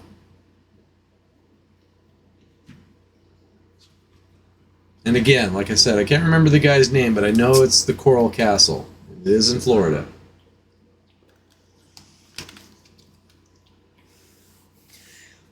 So do you think that is all possible? Because I know when he said that he said, and I quote, because I saw this in Ancient Aliens even talk about it. He said, and I quote, "I figured out how they did it, and I can never share it with the world." Well, a lot of people think that it was sound resonance that he was using, but I don't know about that either. Because sound resonance can actually move inanimate objects, apparently. Well, and that was his theory, is that how they supposedly possibly constructed Egypt was using sound resonance to levitate things, making them essentially easier. Because if... Again, that's the whole they didn't do it thing. You know, the Egyptians didn't do it. Well, so in this theory, this is the Egyptians did do it, but this is how they were able to do it.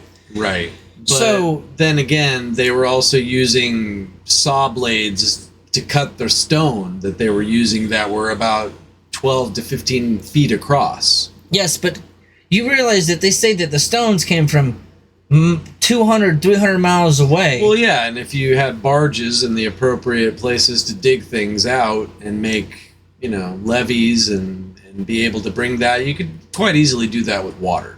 You could use barges to move all of that up the water system down the Nile, straight from the quarry, and right into the freaking where Luxor is. So is that how you think they did it? That's how it was actually described as how they did it. Scribes literally wrote about the way that they built it. They said that they floated a lot of those down the Nile. So my question is how did they put... Some of these stones are 40 tons, 80 tons, 100 tons. How did a group of men roll 100-ton stone over wood without crushing the tree? I get displacement of energy and displacement of weight, making it relatively easier to move something, but how many trees would you have to have underneath something that weighs that much to make sure it doesn't crush the trees it's on? Well, that's the thing. They never really described any of those other processes. You can go and you can see where they cut all the stone out of the quarry, and it is right next to the Nile River. Yeah, they said the Nile River is only like 10 miles or 12 miles from the location of the major dig site. I would estimate it's probably closer than that. Well, to be fair, they said the Nile River has shrunken since then too. Oh, yeah. So. Yeah. That could be a major factor as well. Then again, it's changed its route as well. They had to actually move a couple of the ancient things up from the riverbank and put them in different places. Was that so it didn't flood? Yeah. There was one they literally moved entirely from the area that it was originally in to another spot that they specifically cut out of the rock because the river was changing course. It was a huge undertaking. It happened back in the 40s and or back in the 60s, I think, and it took like a lot of heavy machinery a long time to do all that. And yet you think men were able to do this with rope and Absolutely. and wooden boats? Absolutely. I just don't see it. I think it's insulting to the local people to say that they didn't. I mean, as someone who's done their 21 and found out that they have a good, like, early double digits of Jewish in them, you know, I can see, you know, as my ancestors would be the ones to take offense, and I can say I don't believe they were able to do it. But then again, were they the ones that built the pyramid? So there is speculation. They say that because Sphinx, I do believe the times don't match up. And yes, the Sphinx is much older than the pyramid. yeah, so they say that the Sphinx was there when they started building the pyramids, and there's actually proof that the Sphinx actually underwent water damage, and the last time that water was prevalent in that area was 10 to 12,000 BC. Right. So that's 14,000 years ago. Right. So they're saying that means it has to be at least which bumps right against the Younger Dryas. So if any of you people out there watching in YouTube land or wherever know about the Younger Dryas, you can leave a comment there. It'd be a good thing. So the Younger Dryas era would have been roughly right around 13,000 years ago when the last ice age ended. So that would have been the last time that water was prevalent in that area. So that means that if it's that old, then it has to predate even that. Well, and so they said that they refashioned it at one point to put a different head on it. That originally it had a lion's head. That it was more like a sphinx. Yeah, I read it was like a sphinx originally. And then they remodeled it to the likeness of Khufu. Yeah. But it's funny that in the funeral temple of Khufu, it actually says in hieroglyphics that they were in the process of restoring the Sphinx around the time they built the pyramids. So why would they need to restore the Sphinx if they built it at the same time? The Great Giza. Well, the Great Sphinx of Giza. Yes. So it's located on the Giza Plateau. I've never been here, but this is one of my top 10 destinations to go before I die, and I think that moon in the background is fake as shit. That whole picture looks AI. That's real. Yeah, as you see, they reshaped it to be like a pharaoh's head. That's completely disproportionate to the body. Yeah, it's because they had to add more stone to it to shape take away. It was a much larger head. You think it was much larger? Yeah, it was a lion's head originally, a sphinx. Yeah, a sphinx isn't that lion's head, eagle's wings, like cat that. There's body. A lot of different incantations of it. And contrary to popular belief, Napoleon did not shoot the nose off of it. Man, I loved the Mummy movies. What did you think of the Mummy movies with Brendan Fraser? At least the first two. Brendan Fraser's my guy. Talking to my guy out there. Talk to my guy wrong. You talking about it like that again? I'll stab you in the face with signers. With a soldering iron. Freaking Christopher Walken. Love that guy. Yeah, no, I was a big Brendan Fraser fan growing up. I mean, if you didn't watch George of the Jungle Man, and Encino Man, yeah, dude, straight up, Encino Man, Samwise Gamgee played a caveman. Yep. Yeah, I mean, you're right. Look how much smaller that head is to the body. That is significantly look smaller. at the fucking tail. There's a tail right there that used to go up and over. Oh, you're right. Look, right here. Look at the size of the fucking tail compared to the face. Look right here. You can look at the paws. Oh. I mean, come on. Seriously? And that's the stone right there that talks about the remodeling of the Sphinx way back. This stone right here. Yep. They got like the chiseled stuff on it. Yeah, it's got hieroglyphics on it. But you're right. You can see right here where the tail was. It looks like it's weathered away, but you can see the imprint. Look, it goes all the way to at least right here. Oh, it probably went further than that. It was probably proportionate and went up over the back. But I mean, you can at least clearly see the erosion and the location of where the tail was at least at one point, at least right here. Along with the supposed erosion here along the rim that shows that it was around at a point in time where there was rainfall, or at least a lot of rainfall. Yeah, it was probably rounded off, and this was different segments of well, this is naturally occurring rock right here. This is what it was originally made of. All this brick shit right here, that's the remodeling efforts that have taken place over time that are still going on. I mean, Egypt's got to keep the tourists coming. Well, like you look at right here, so you see they got the scaffolding set up. Yeah. So, did you hear about the theory of the hollowed out chest and the head and? Oh, somewhere underneath of the paws. Yeah. There's a room that holds all the knowledge of the world. I don't know if I subscribe to that either, because all the knowledge of the world was in the Library of Alexandria when that shit burned down. They say that was the greatest collection of knowledge and information the world has ever seen. Sure, yeah.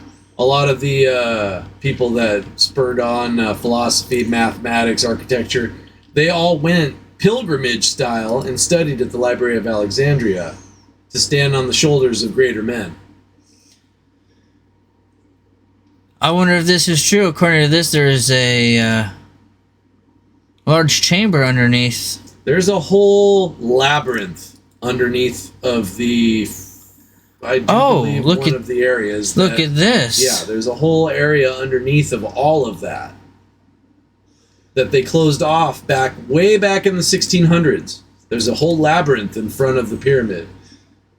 So right here, it looks like the whole, even the head was hollowed out. Mm-hmm. But so you can see that when they took away the head, they really almost broke into these rooms working on the head. So or it was already there to begin with. No, well, I'm thinking the rooms are already here, but I mean when they took it from the lion's head. Well, this isn't a factual drawing. This is just what they theorize is underneath.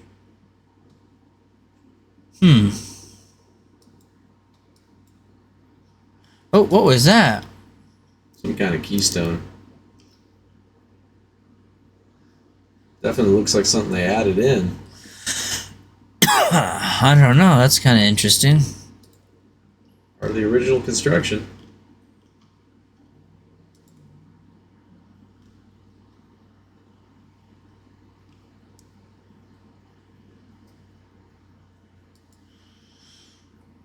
So I'm guessing this is one of the oldest pictures of the pyramid. I would imagine so. Looks like they filled in the top. I think that's what they're pointing out. It's like concrete. I wonder if that was due to weather erosion. Well, if there was a chamber in there, that definitely would indicate that the roof came off at some point.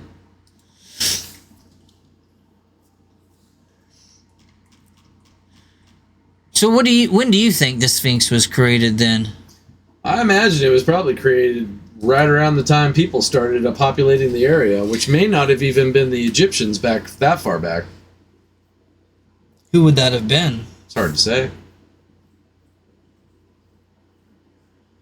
But they say that it precedes the pyramids by a long time. Yeah, because, I mean, the pyramids are supposedly like, what, 3,000, 4,000 BC? I think something like that. So, if this is a good 10,000 years older, then that means there had to have been a civilization before the Younger Dryas that was capable of constructing. It's called the pre-Diluvian culture.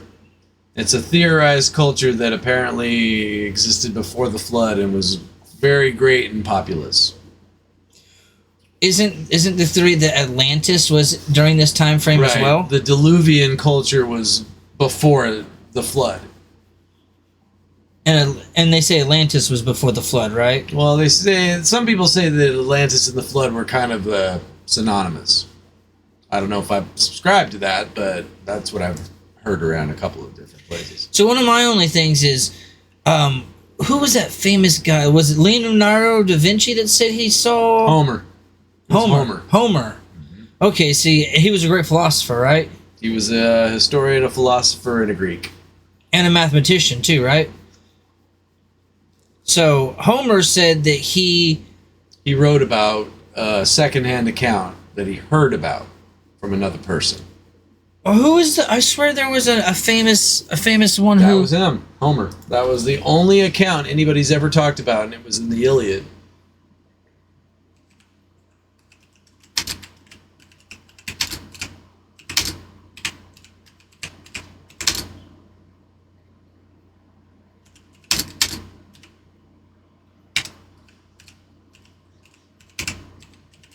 So I don't know how to spell, so I'm trying to.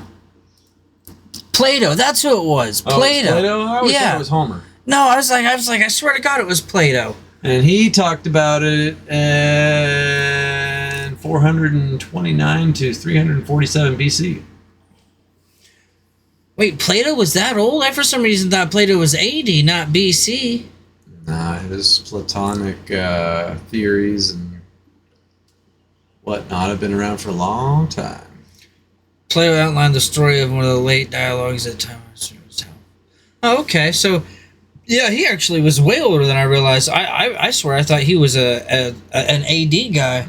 Like I thought with like Leonardo da Vinci time, like 500 or like 1500. These guys were way before that. Wait, Plato, Socrates, wasn't that one of his? I think that was his mentor, Socrates. Oh, right, here's his account of Atlantis. So the story of the lost islands of Atlantis has captured imaginations for centuries.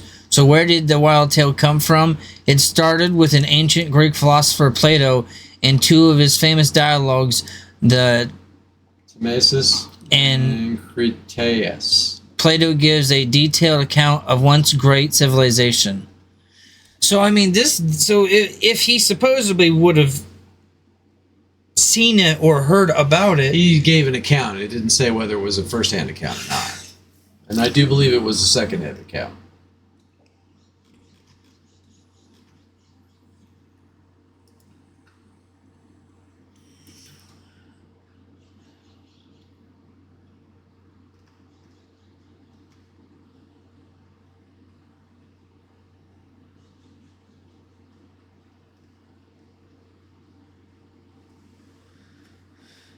Huh, okay. According to the Egyptians, or rather what Plato described, reporting that his grandfather was told by Solon, who heard it from the Egyptians once upon a time. So this is a real hand-me-down story, okay. So Plato described Couture's reporting what his grandfather was told by another person who had heard it from the Egyptians, which is another person. Once upon a time, there was a mighty power based on an island in Atlantic Ocean. This empire was called Atlantis, and it ruled over several other islands and parts of the continent of Africa and Europe. So I don't know if you know of this place in Africa that's a giant circle in the desert. Yeah, it's the Eye of something. The Eye of the Sahara. That's what it's called. I'll just put this and it'll tell me. Okay, so yeah, look at this. So the funny thing is so from what Plato described, they say, now this obviously is something I got from Stupid Ancient Aliens, but it made me research and look into some other stuff. Yeah, but if you look up, it said, you look up Milo, he'll debunk all of that. Shout out to Milo. So then what do you think this was? It was a natural formation. That is in no way, shape, or form a Atlantic city. So some of the theories are that they blew themselves up, that they sunk to the bottom of the ocean, that God sank them. The direct account from Plato, I do believe, said that in a day of calamity, that Atlantis either fell into the sea or took off into the sky. Well, okay. So if you say take off the sky, now I look at that. That almost would resemble what would happen if a giant sea were to just... Yeah, but that right there, the Eye of the Sahara, has actually been explained by geologists. We know exactly what that is, and it's not Atlantis. Can you tell me what you understand it is? Just look up Milo.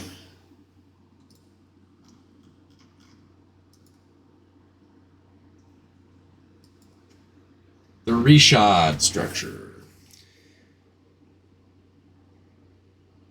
It's an elliptical dome. Sedimentary rocks exposed in the dome ranges in age from the late Proterozoic within the center of the dome to the Ordovician sandstone around its edges.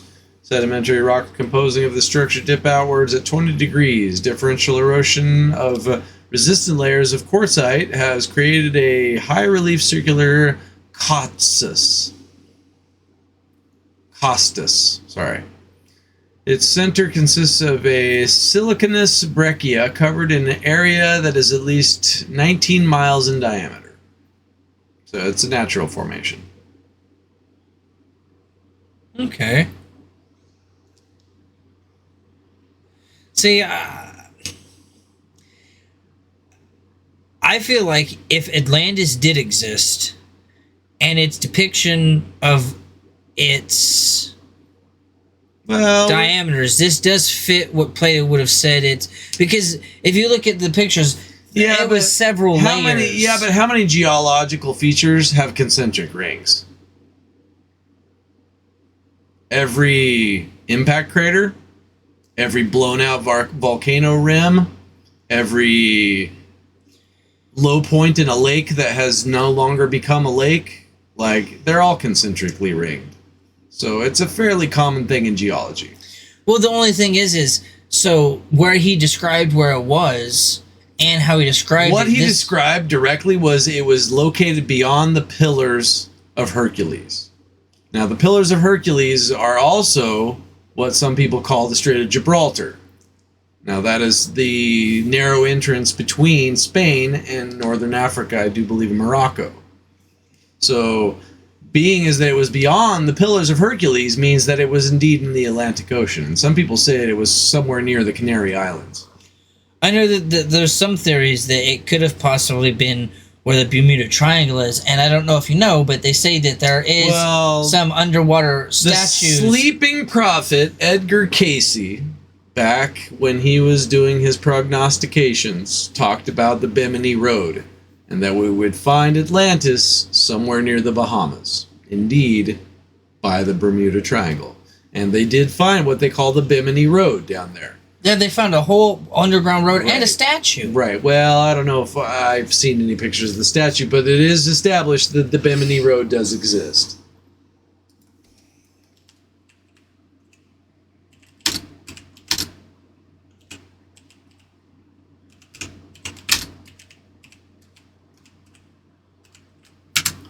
Luckily, autocorrect.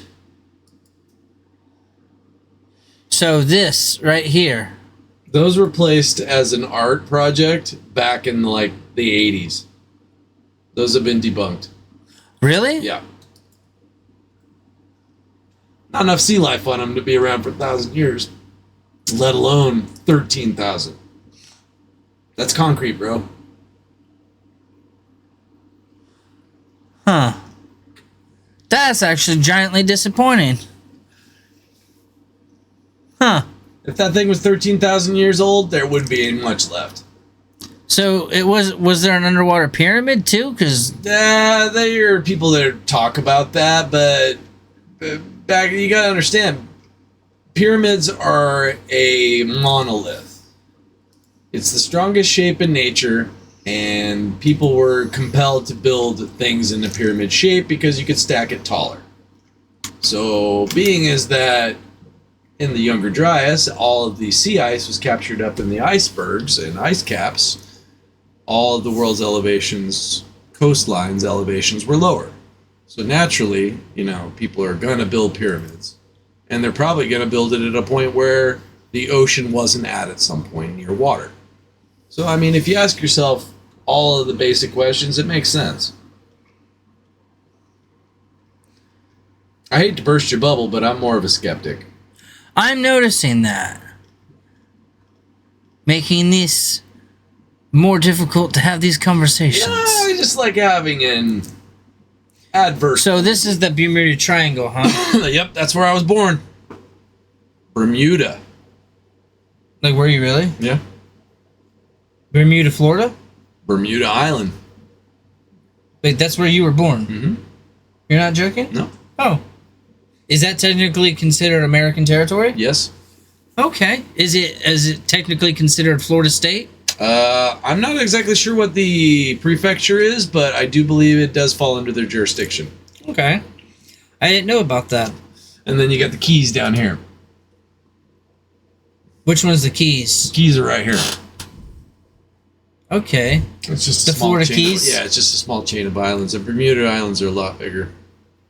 So which island were you born on, do you know? Big Bermuda. So would that be this guy right here? Yep. Oh, that's cool. I didn't know that about you, Chad. Yep. How big would you say the diameter of that is then? Because I couldn't tell you.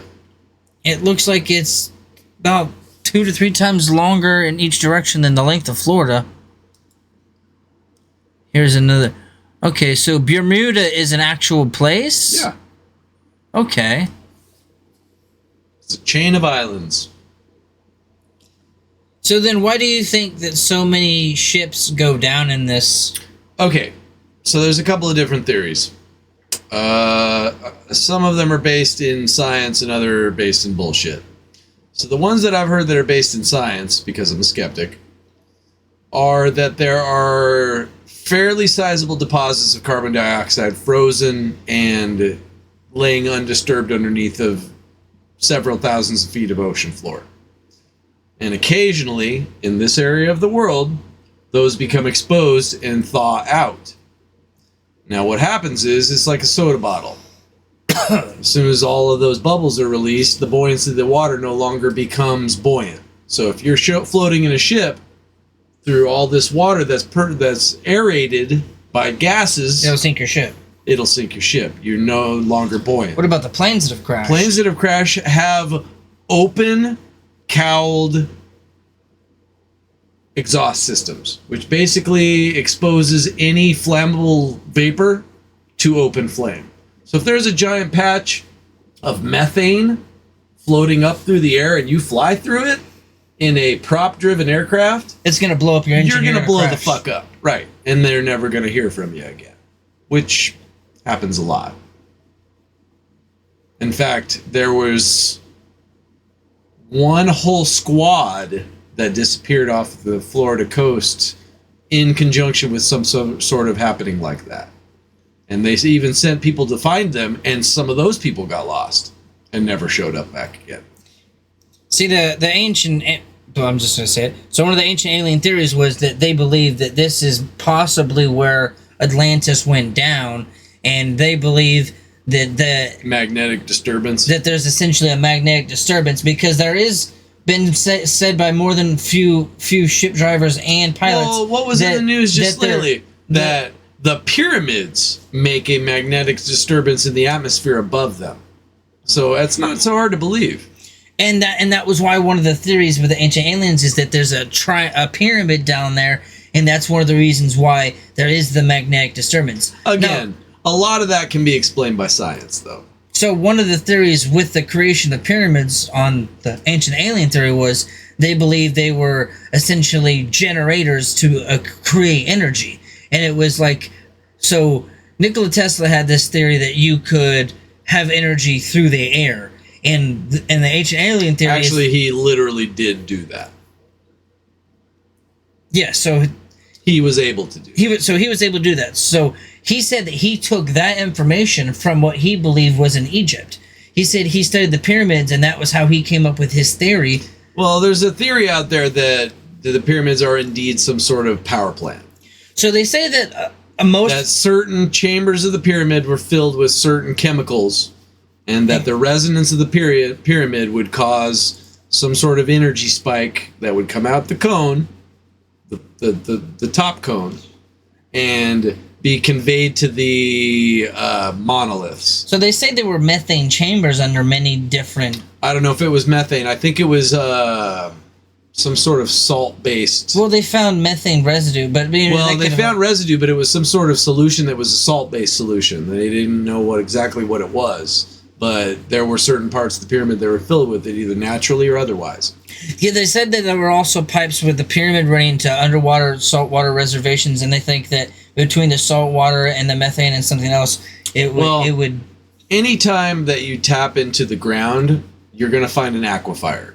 An aquifer is a body of water that is either being carried underneath of something or that just exists because there's some sort of water system that flows underneath a lot of these places that have aquifer access. Wells, things like that take advantage of aquifers. Well, they've actually recently discovered that there's a thin layer of water through what Nikola Tesla discovered was that when he built his tower to remotely generate power into the atmosphere, that he put all of these really long pilings so far down into the ground that they actually touched the aquifer, and that was part of what his technology was based on. Now, he said that the pyramids and the Egyptians had some sort of a knowledge of that, and that the pyramids were not just based above ground, but were also based underground, and did tap into those aquifers as a way to ground them out to use them as an energy source. So do you think that that is all possible, that the Egyptians were generating energy somehow? Again, I think that's pretty far-fetched. However, there was lost knowledge of unnaturally occurring lights that are reported in history. Marco Polo, his wife has a mausoleum somewhere, I'm not exactly sure where, but it was purported that in this mausoleum there were unnatural lights that lit the way through the mausoleum back then. So there was that technology around. Before Thomas Edison, there was unnaturally occurring light in apparently this ancient tourist trap is what it was. They charge you a pittance to go in, you'd see the unnatural light, you go and see the fucking grave of fucking Marco Polo's wife, and a lot of people wrote about it in first-hand accounts. So unnaturally occurring light does happen. It has happened in history. I ain't gonna lie, that image is almost terrifying. Can you imagine if that was the skull of the remains of some creature that was once in the ocean? Again, pretty far-fetched. Yeah, but I'm just saying, like, that would be something. So I don't know if you recently heard, but there was actual proof. So a few years ago, they discovered this tank that was supposedly this underwater cage owned by NASA that was supposedly between a half mile and a mile long, and it went straight down, and they said this was possibly where they were containing or trying to contain a megalodon. I don't know if I subscribe to that either.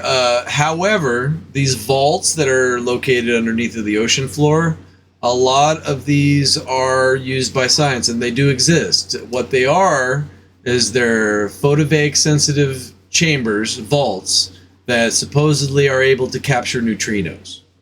Now, neutrinos, for all of you out there in YouTube land who know what they are energetic particles that are released by supernovas and other really energetic cosmic events. So they're able to farm this there? They literally are able to pass through solid matter and travel faster than the speed of light. So this is a major thing of interest for scientists. And these underwater vaults are used to collect neutrinos.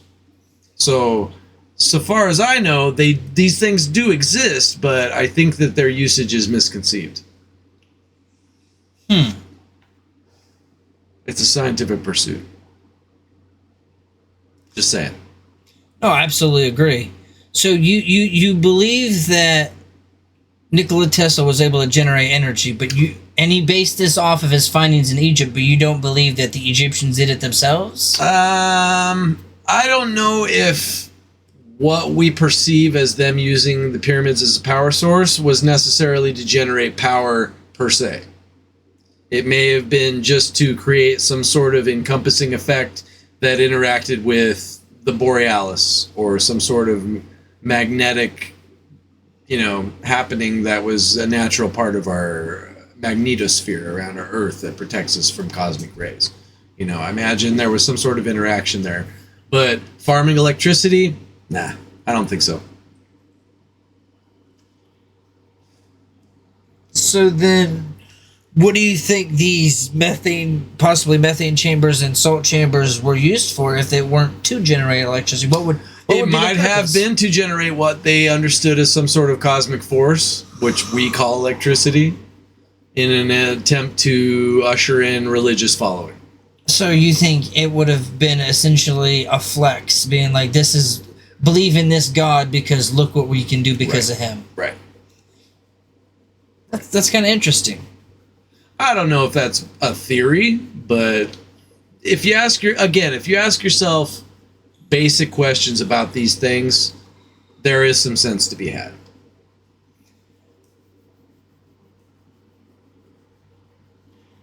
So, what is your opinion on Eric von Bonnet? He's a hoaxer. He's a piece of shit. So you think he's a complete hoaxer? Yeah. So he's the guy who wrote the first Ancient Alien books, am I correct? I do believe those are called Chariots of the Gods. Chariots of the was Gods, his yes. first book. That It was a multi-million seller. Like, it was a huge deal. My mom gave me a copy because she had one, for fuck's sake. But he wrote those back in the 70s. It took a really long time for people to see, to buy into his bullshit.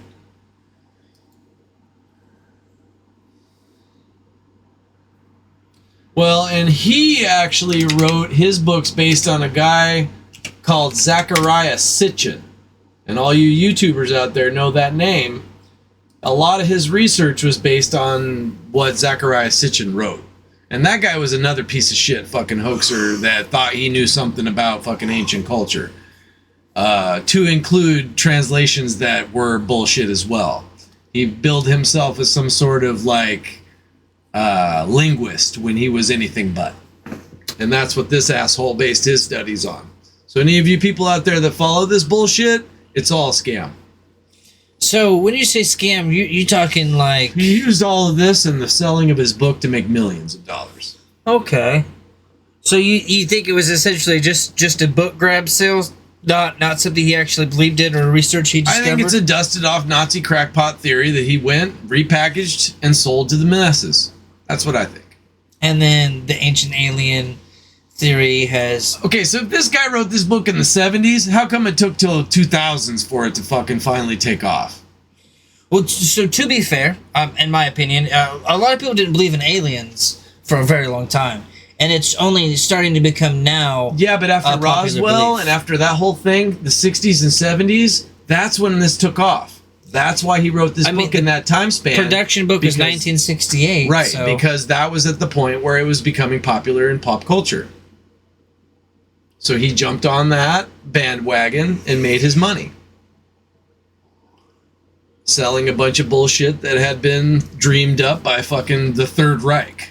Sorry, but no thanks. So you think it's essentially just Nazi propaganda because Hitler was trying to look for the ultimate power source, and this is something they possibly believe Again, in? Hitler was looking for the tie between the Aryan race and the granddaddy fathering of everybody's fucking technology. I mean, that's why he was looking for the Ark of the Covenant. That was one of the things he was searching heavily for. That was one thing that he was looking for just because it was a religious icon and apparently held great value. To be fair, he was after a lot of very historic paintings and statues. Some of which he apparently have achieved getting. Like, they said that he had the Spear of Destiny. Oh, yeah? Yeah. The spear that stabbed Christ. And that was the reason why he was able to come to power as swiftly and as powerfully as he did. So you think he was supposed... So I don't think that, but that has been a theory. In fact, they even put it in the fucking Constantine movie. Oh, they also put... You know what else they also put it in? Legends of Tomorrow, the DC TV show. It's been in a lot of popular media. That's interesting. That's Well, not something I even... there's a nugget of truth there. You got to realize maybe it did exist. Maybe he did get it. Maybe he had it. Maybe it's still hidden somewhere in that fucking bunker where him and Ava Braun took a dirt nap. Or did they? So Stalin swore up and down for years that the Americans were hiding him.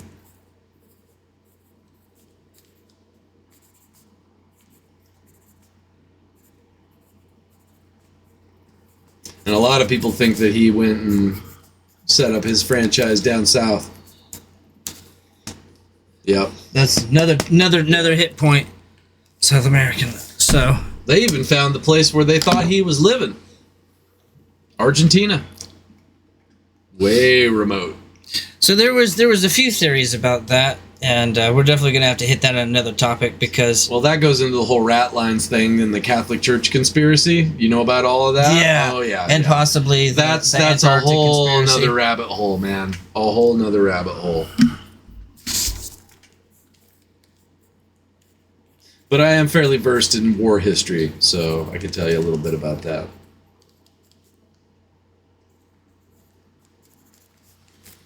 Definitely one we should have a whole topic on. Yeah, that's a good one. So you essentially think that this guy. So you remember the War of the Worlds when the book came out? War of the Worlds, What- when they did the broadcast? Yes. Orson Welles scared the fucking shit out of everybody, even though he put out a disclaimer before the broadcast that it was a theatrical misrepresentation of how it would be if there was an invasion. But the problem was, a lot of people tuned in late and didn't get that disclaimer. And so you had Mom and Pa running around the fucking city streets with a shotgun and a bucket on their fucking head running around. So right here it says War of the Worlds was a radio broadcast directed and rationed by Orson Welles, which you said, and it was an adaptation of H.G. Wells' novel, which you said. And apparently it was October 30th, 1938. So this was during the cusp of World War II. Yeah, there was a lot of paranoia going around at that point. Okay, so you're talking about... Do you know about when they The fired... Battle of LA. Yep. They fired so much shit at that thing. It actually, the shrapnel, the fallout, killed people. 2 people died from the falling lead they were shelling out at this fucking thing. 3 died in car accident, 2 died of heart attack. Oh, is those that are what it was? civilians. Yeah, those were civilian deaths. So there was 5 civilian deaths. They lit, here, move the picture. They lit that fucking thing up with every freaking light they had. And they fired at that thing for hours. Not a single shell was able to bring that thing down. So it said that it was February 24th to February 25th in 1942. This was, when did World War II end? Was it 44? 45. Okay, so this was again during the cusp of World War II. So this is No, this was during World War II. that's what I said, during the cusp. There were night curfews at that point because they were afraid of night raids by the Japanese. So let's see. The Battle of Los Angeles was known as the Great Los Angeles Air Raid, a name given by contemporary sources to a rumored attack on the continental United States by Imperial Japan. In the subsequent anti-aircraft artillery barrage, which took place late February 24th to early 25th. So that means it lasted so long that it was the night of and then the morning of The next day. the next day. So this was for several hours. Over Los Angeles, California, the incident occurred less than 3 months after the U.S. entered World War II in response. This was right after Pearl Harbor. Yeah, in response to the Imperial Japanese Navy's surprise attack on Pearl Harbor. So that would explain the aggression that they showed in the situation. And one day after the bombardment of Elwood near Santa Barbara. So this was the day after an attack. Right. So Okay. everybody was super annoyed. So February 23rd, initially the target of the aerial barrage was thought to be attacking force from Japan, but speaking at a press conference shortly after, the Serenity of Secretary of the Navy. Secretary of the Navy Frank Knox called Fort Knox. Mm-hmm. Frank Knox called the a purported attack, a false alarm. Newspapers at the time published a number of reports and speculations of a cover-up to conceal an actual invasion by enemy airplanes. That wasn't a fucking airplane. I'm sorry, airplanes don't sit still. When documenting the incident in 1949, the United States Coastal Artillery Association identified a meteorologist balloon sent. So now they're saying it was a meteorologist balloon. That's part of the cover-up. 7 years later. 7 years later, they say that. Yeah. At 1 a.m. as having started all shooting. So why would you would think the military would know about? Okay, they shelled that thing for hours. I don't know of any balloon that would put up with that kind of punishment. I'm sorry. There was like eyewitness accounts of people talking about the lead falling on their houses. I mean, we did just read about the casualties. Yeah. I'm curious about the heart attacks. Was it so loud and aggressive old people like had a heart attack? Yeah, they were fucking shelling that fucking thing. Having started shooting and concluded that once the firing started, imagination created all kinds of targets in the sky and everyone joined in. Come on. Negative. Come on. So, Look at the picture. I'm sorry. You can see the anti-aircraft shells right there above it, bursting. Okay? They were fucking beaming that goddamn thing. this is original photo. Okay, see, this was what was on the news. And see, this was the shrapnel of someone's car right here. Like, look at the shrapnel damage. You see shrapnel damage to houses. People... Holes in the ground from shit falling. Oh, wow. Yep, giant holes in the ground. So you really think that they did this at a freaking aircraft balloon? You know? Why don't you tell us in the comments, people? Do you think that's bullshit or not? See, I feel like, one, a weather balloon wouldn't survive that bombardment. For two, that looks nothing like a weather balloon. Not for that long. Yeah, you hit a balloon with one singular anything, and Well, that's... and if you look at it, I would say that a weather balloon is probably more roundish. That looks a little bit more oval to me. circular to oval, but like this kind of Flat. circular... Flat. Not this kind of circular. Right. Flat, like a saucer. When documenting the incident for... Like a disco volante, Furnace. which is Italian for flying saucer. Oh, interesting. I didn't know that. In 1983, the U.S. Air Force history attributed the event to a case of war nerves, triggered by lost weather balloon and exturbated by stray flares and shell bursts from adjoining batteries. Boy, the Secretary of Defense is getting real creative with that one, wasn't he? Fuckers. I don't even... Cover up.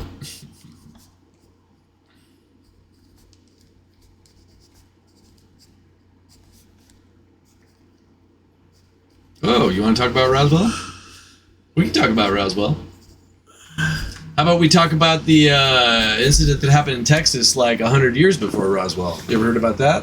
These are future topic, like future... So, apparently in Texas, back in the 1800s, 1700s, something like that, you know, people were living in their meager, you know, pre-progress times. There was a judge that owned a property that had a windmill. This thing came flying through the air, hit the windmill, and crashed on his property. There was one alien body that they interred in the local cemetery, and the judge put all the wreckage down a well that they continued to use. Wasn't that Witch Mountain? No, this was in Texas. Witch Mountain, somewhere on the East Coast. And so they continued to drink out of this well for years, and the judge ended up getting like crazy, like cancer from doing that because it was fairly irradiated or something like that, all that waste material. And then even in the end, they ended up taking the headstone off of that thing so people wouldn't be digging up the graveyard. Now, this was way back. This was like 100 years before Roswell. 100 years. So... Wait, they actually made a movie about this, Cowboys and Aliens. No, It was completely different. I thought that was related to that No. situation. That is a tale of farcical fancy.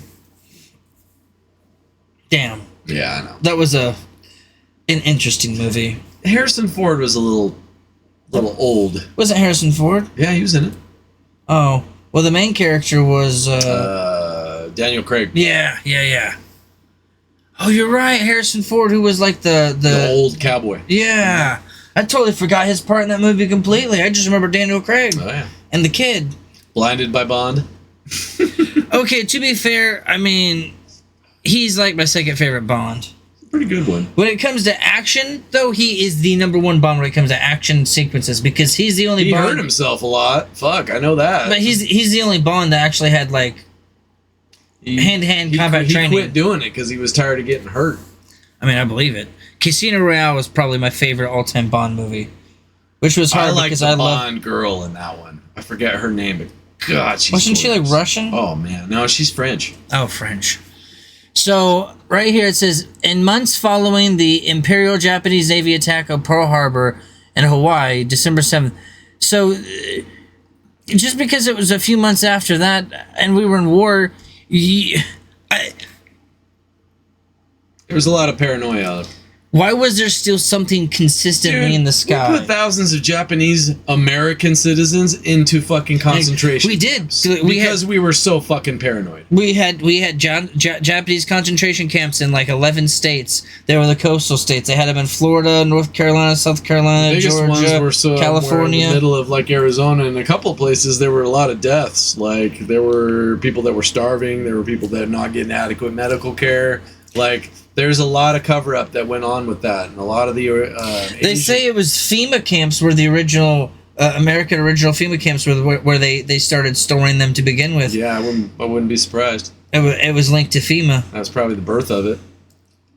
Yeah, that's actually the birth of FEMA was the Japanese Internment concentration. of the Japanese American citizens. Yeah. That was some bullshit. They won't talk about it, but that was the early. You talk about a fucking dirt getting flung in your eye, man. That was some bullshit. Well, to be fair, we did have a lot of covert Russians, and we were worried that we had covert Japanese. All of that didn't really start until after the Second World War. Yeah, that was the Cold War. Yeah. A lot of espionage. So, as the U.S. began mobilizing for war, anti-aircraft guns were installed, bunkers were built, and air raid precautions were drilled into. Yeah, the curfews. They'd have everybody shut their lights down at 10 o'clock so they could see enemy ships. Contributing to the paranoia that was the fact that many American merchant ships were indeed attacked by Japanese submarines in waters off the west coast, especially from the last half of December 1941 through February 1942. See, I didn't know that. Fuck, man. We had a bombing run that happened in Brookings, Oregon. The only wartime munition that ever went off on American soil was in Brookings, Oregon. Really? Yep. I didn't even know about that. So it was what the happened? only time that happened. There was a bomb raid. They straight up flew over the frickin' city, dropped bombs, and left. I did not know about that. In fact, there was a parade many years ago where the guy who dropped the bomb actually came and was in the parade. Oh my lord. Not even kidding. Okay, so right here it says on February 24th, which wasn't the day that they started going off. Mm-hmm. Okay, so it said that the official naval intelligence issued a warning that an attack on mainland California could be expected within the next 10 hours. So I never heard anything about that. Well, it is kind of a funny coincidence. I mean, that almost sounds like a cover-up story. Yeah, did they write that before or after the fact? That's what I'm wondering. Well, see, guys, we knew that this could happen, but why did you fire consistently? From what I understand, Let's have them tell us in the comments. Some recollections said it was 90 minutes. Some people said it went for 3 hours. Some people say it went all night. So I'm curious, how long did it actually last? Did you ever hear how long the actual Battle of LA lasted? Well, I see some times listed right there in the alarms raised section. Oh, where was that at? Oh, right here. The alarm was called at 7:18 and was listed at 10:23 p.m. Renewed activity began early morning February 25th. Air raid sirens sounded at 2:25 a.m. through Los Angeles County, and a total blackout was ordered, and thousands of air raid wardens were summoned to their positions. At 3:16 a.m., the 37th Coastal Artillery Barrage began firing 50 caliber machine guns and 12.8-pound anti-aircraft shell. Holy shit, 13-pound shells Yeah. into the air at report. So you gotta tell me 1,400 shells fired. you're gonna tell me that 13-pound shells and 1,400 of them were fired, and we couldn't hit a balloon. So They even grounded the patrolling aircraft because of all the fire. So if we couldn't take down a balloon with all that, how are we gonna take down a bomb or a plane? We can't hit a balloon. And they shot from 3:16 in the morning till 4:14. But the original alarms were going off at 7:18. Two separate alarms.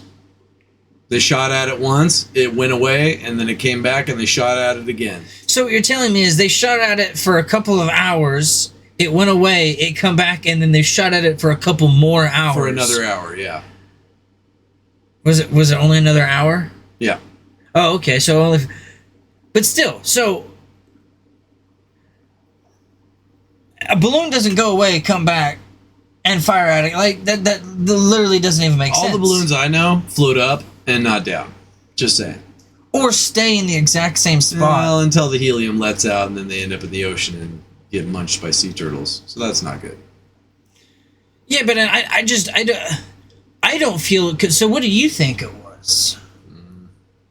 You're the biggest skeptic I know right now. So we fired at it for several hours in total. Let's look at what was around back then. Okay, there was dirigibles, which were lighter than aircraft, blimps, zeppelins. Could a zeppelin take that much fire? I mean, we all saw the film of the Hindenburg. I don't think so. No, and I've never seen a plane behave that way. That is to say that it wasn't flying forward. wasn't it moving from side to side? They said it was completely still. Okay, so completely still. Right. I don't think helicopters were a big deal back then. I think they were just starting to become popular and were viable as aircraft. So I really don't think an aircraft of that variety would maybe take that kind of shelling. I don't even think our modern aircraft and most technical ships we have could put up with that. No. Even with the contemporary shells and artillery at the time, I don't think they're much different than they are today. 13-pound shells. Yeah. 1,400. Yeah. I mean, bouncing off of this thing for 3 fucking hours, and then again for another hour. So a total of 4 hours of barrage. Right. Yeah, it was a weather balloon. Mm-hmm. Okay. Absolutely, it was. You bet. So was that always the go-to? I mean, they said it was a weather balloon with the Roswell as well. Well, the Roswell incident kind of opened it up for the rest of the government to make a mockery of pretty much anything that was a public concern. Hello, Liz. We're just talking some conspiracies today for the new channel. So, you didn't tell me what you think it is, though. Based on what was around at the time, I could honestly say that I have no idea what it was. So you do not believe it was man-made, but you will not say it was alien either. Correct. That's as skeptical as you can be in that situation. See, yes, sir. I feel like there's no way it was man-made because we have nothing now that could survive that level of bombardment that would be in the air. So I do not believe it was man-made. No. Could it have been some kind of spotlight in the sky done by some kind of outside source, maybe in the sea? Unlikely it was something made by anybody else on Earth. Well, I mean, can you imagine just a bright light in the sky that looks like an object, almost like a projection? Could it have been a projected item? Again, technology nobody possessed. And this thing was bouncing shells off of it. They were going through it. You're right. The projectors they had in the 40s were not near and this thing, the shells were bouncing off of it. Bouncing off of it? Yeah, it wasn't taking any damage. All the shells that were hitting it were flattening and falling to the ground. Huh. So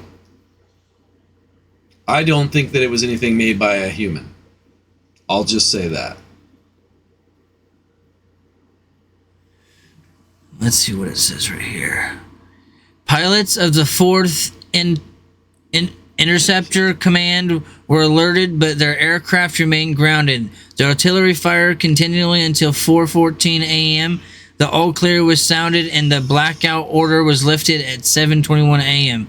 Several buildings and vehicles were damaged by shell fragments, and 5 civilians died as incident result of an anti-aircraft fire. 3 were killed in car accidents and assuring chaos, and 2 heart attacks attributed to stress for the hour-long action. The incident was front-page news on the West Coast across the nation.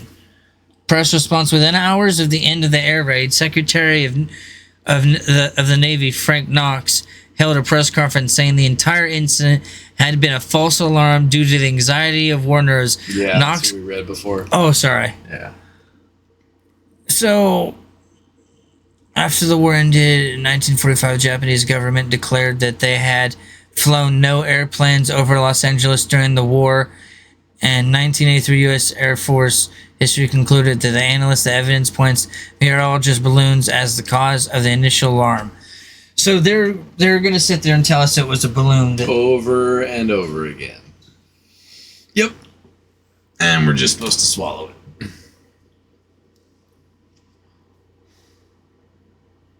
I absolutely can't. I can't see how a balloon could survive such a bombardment. You got anything else to say about this topic? Nope.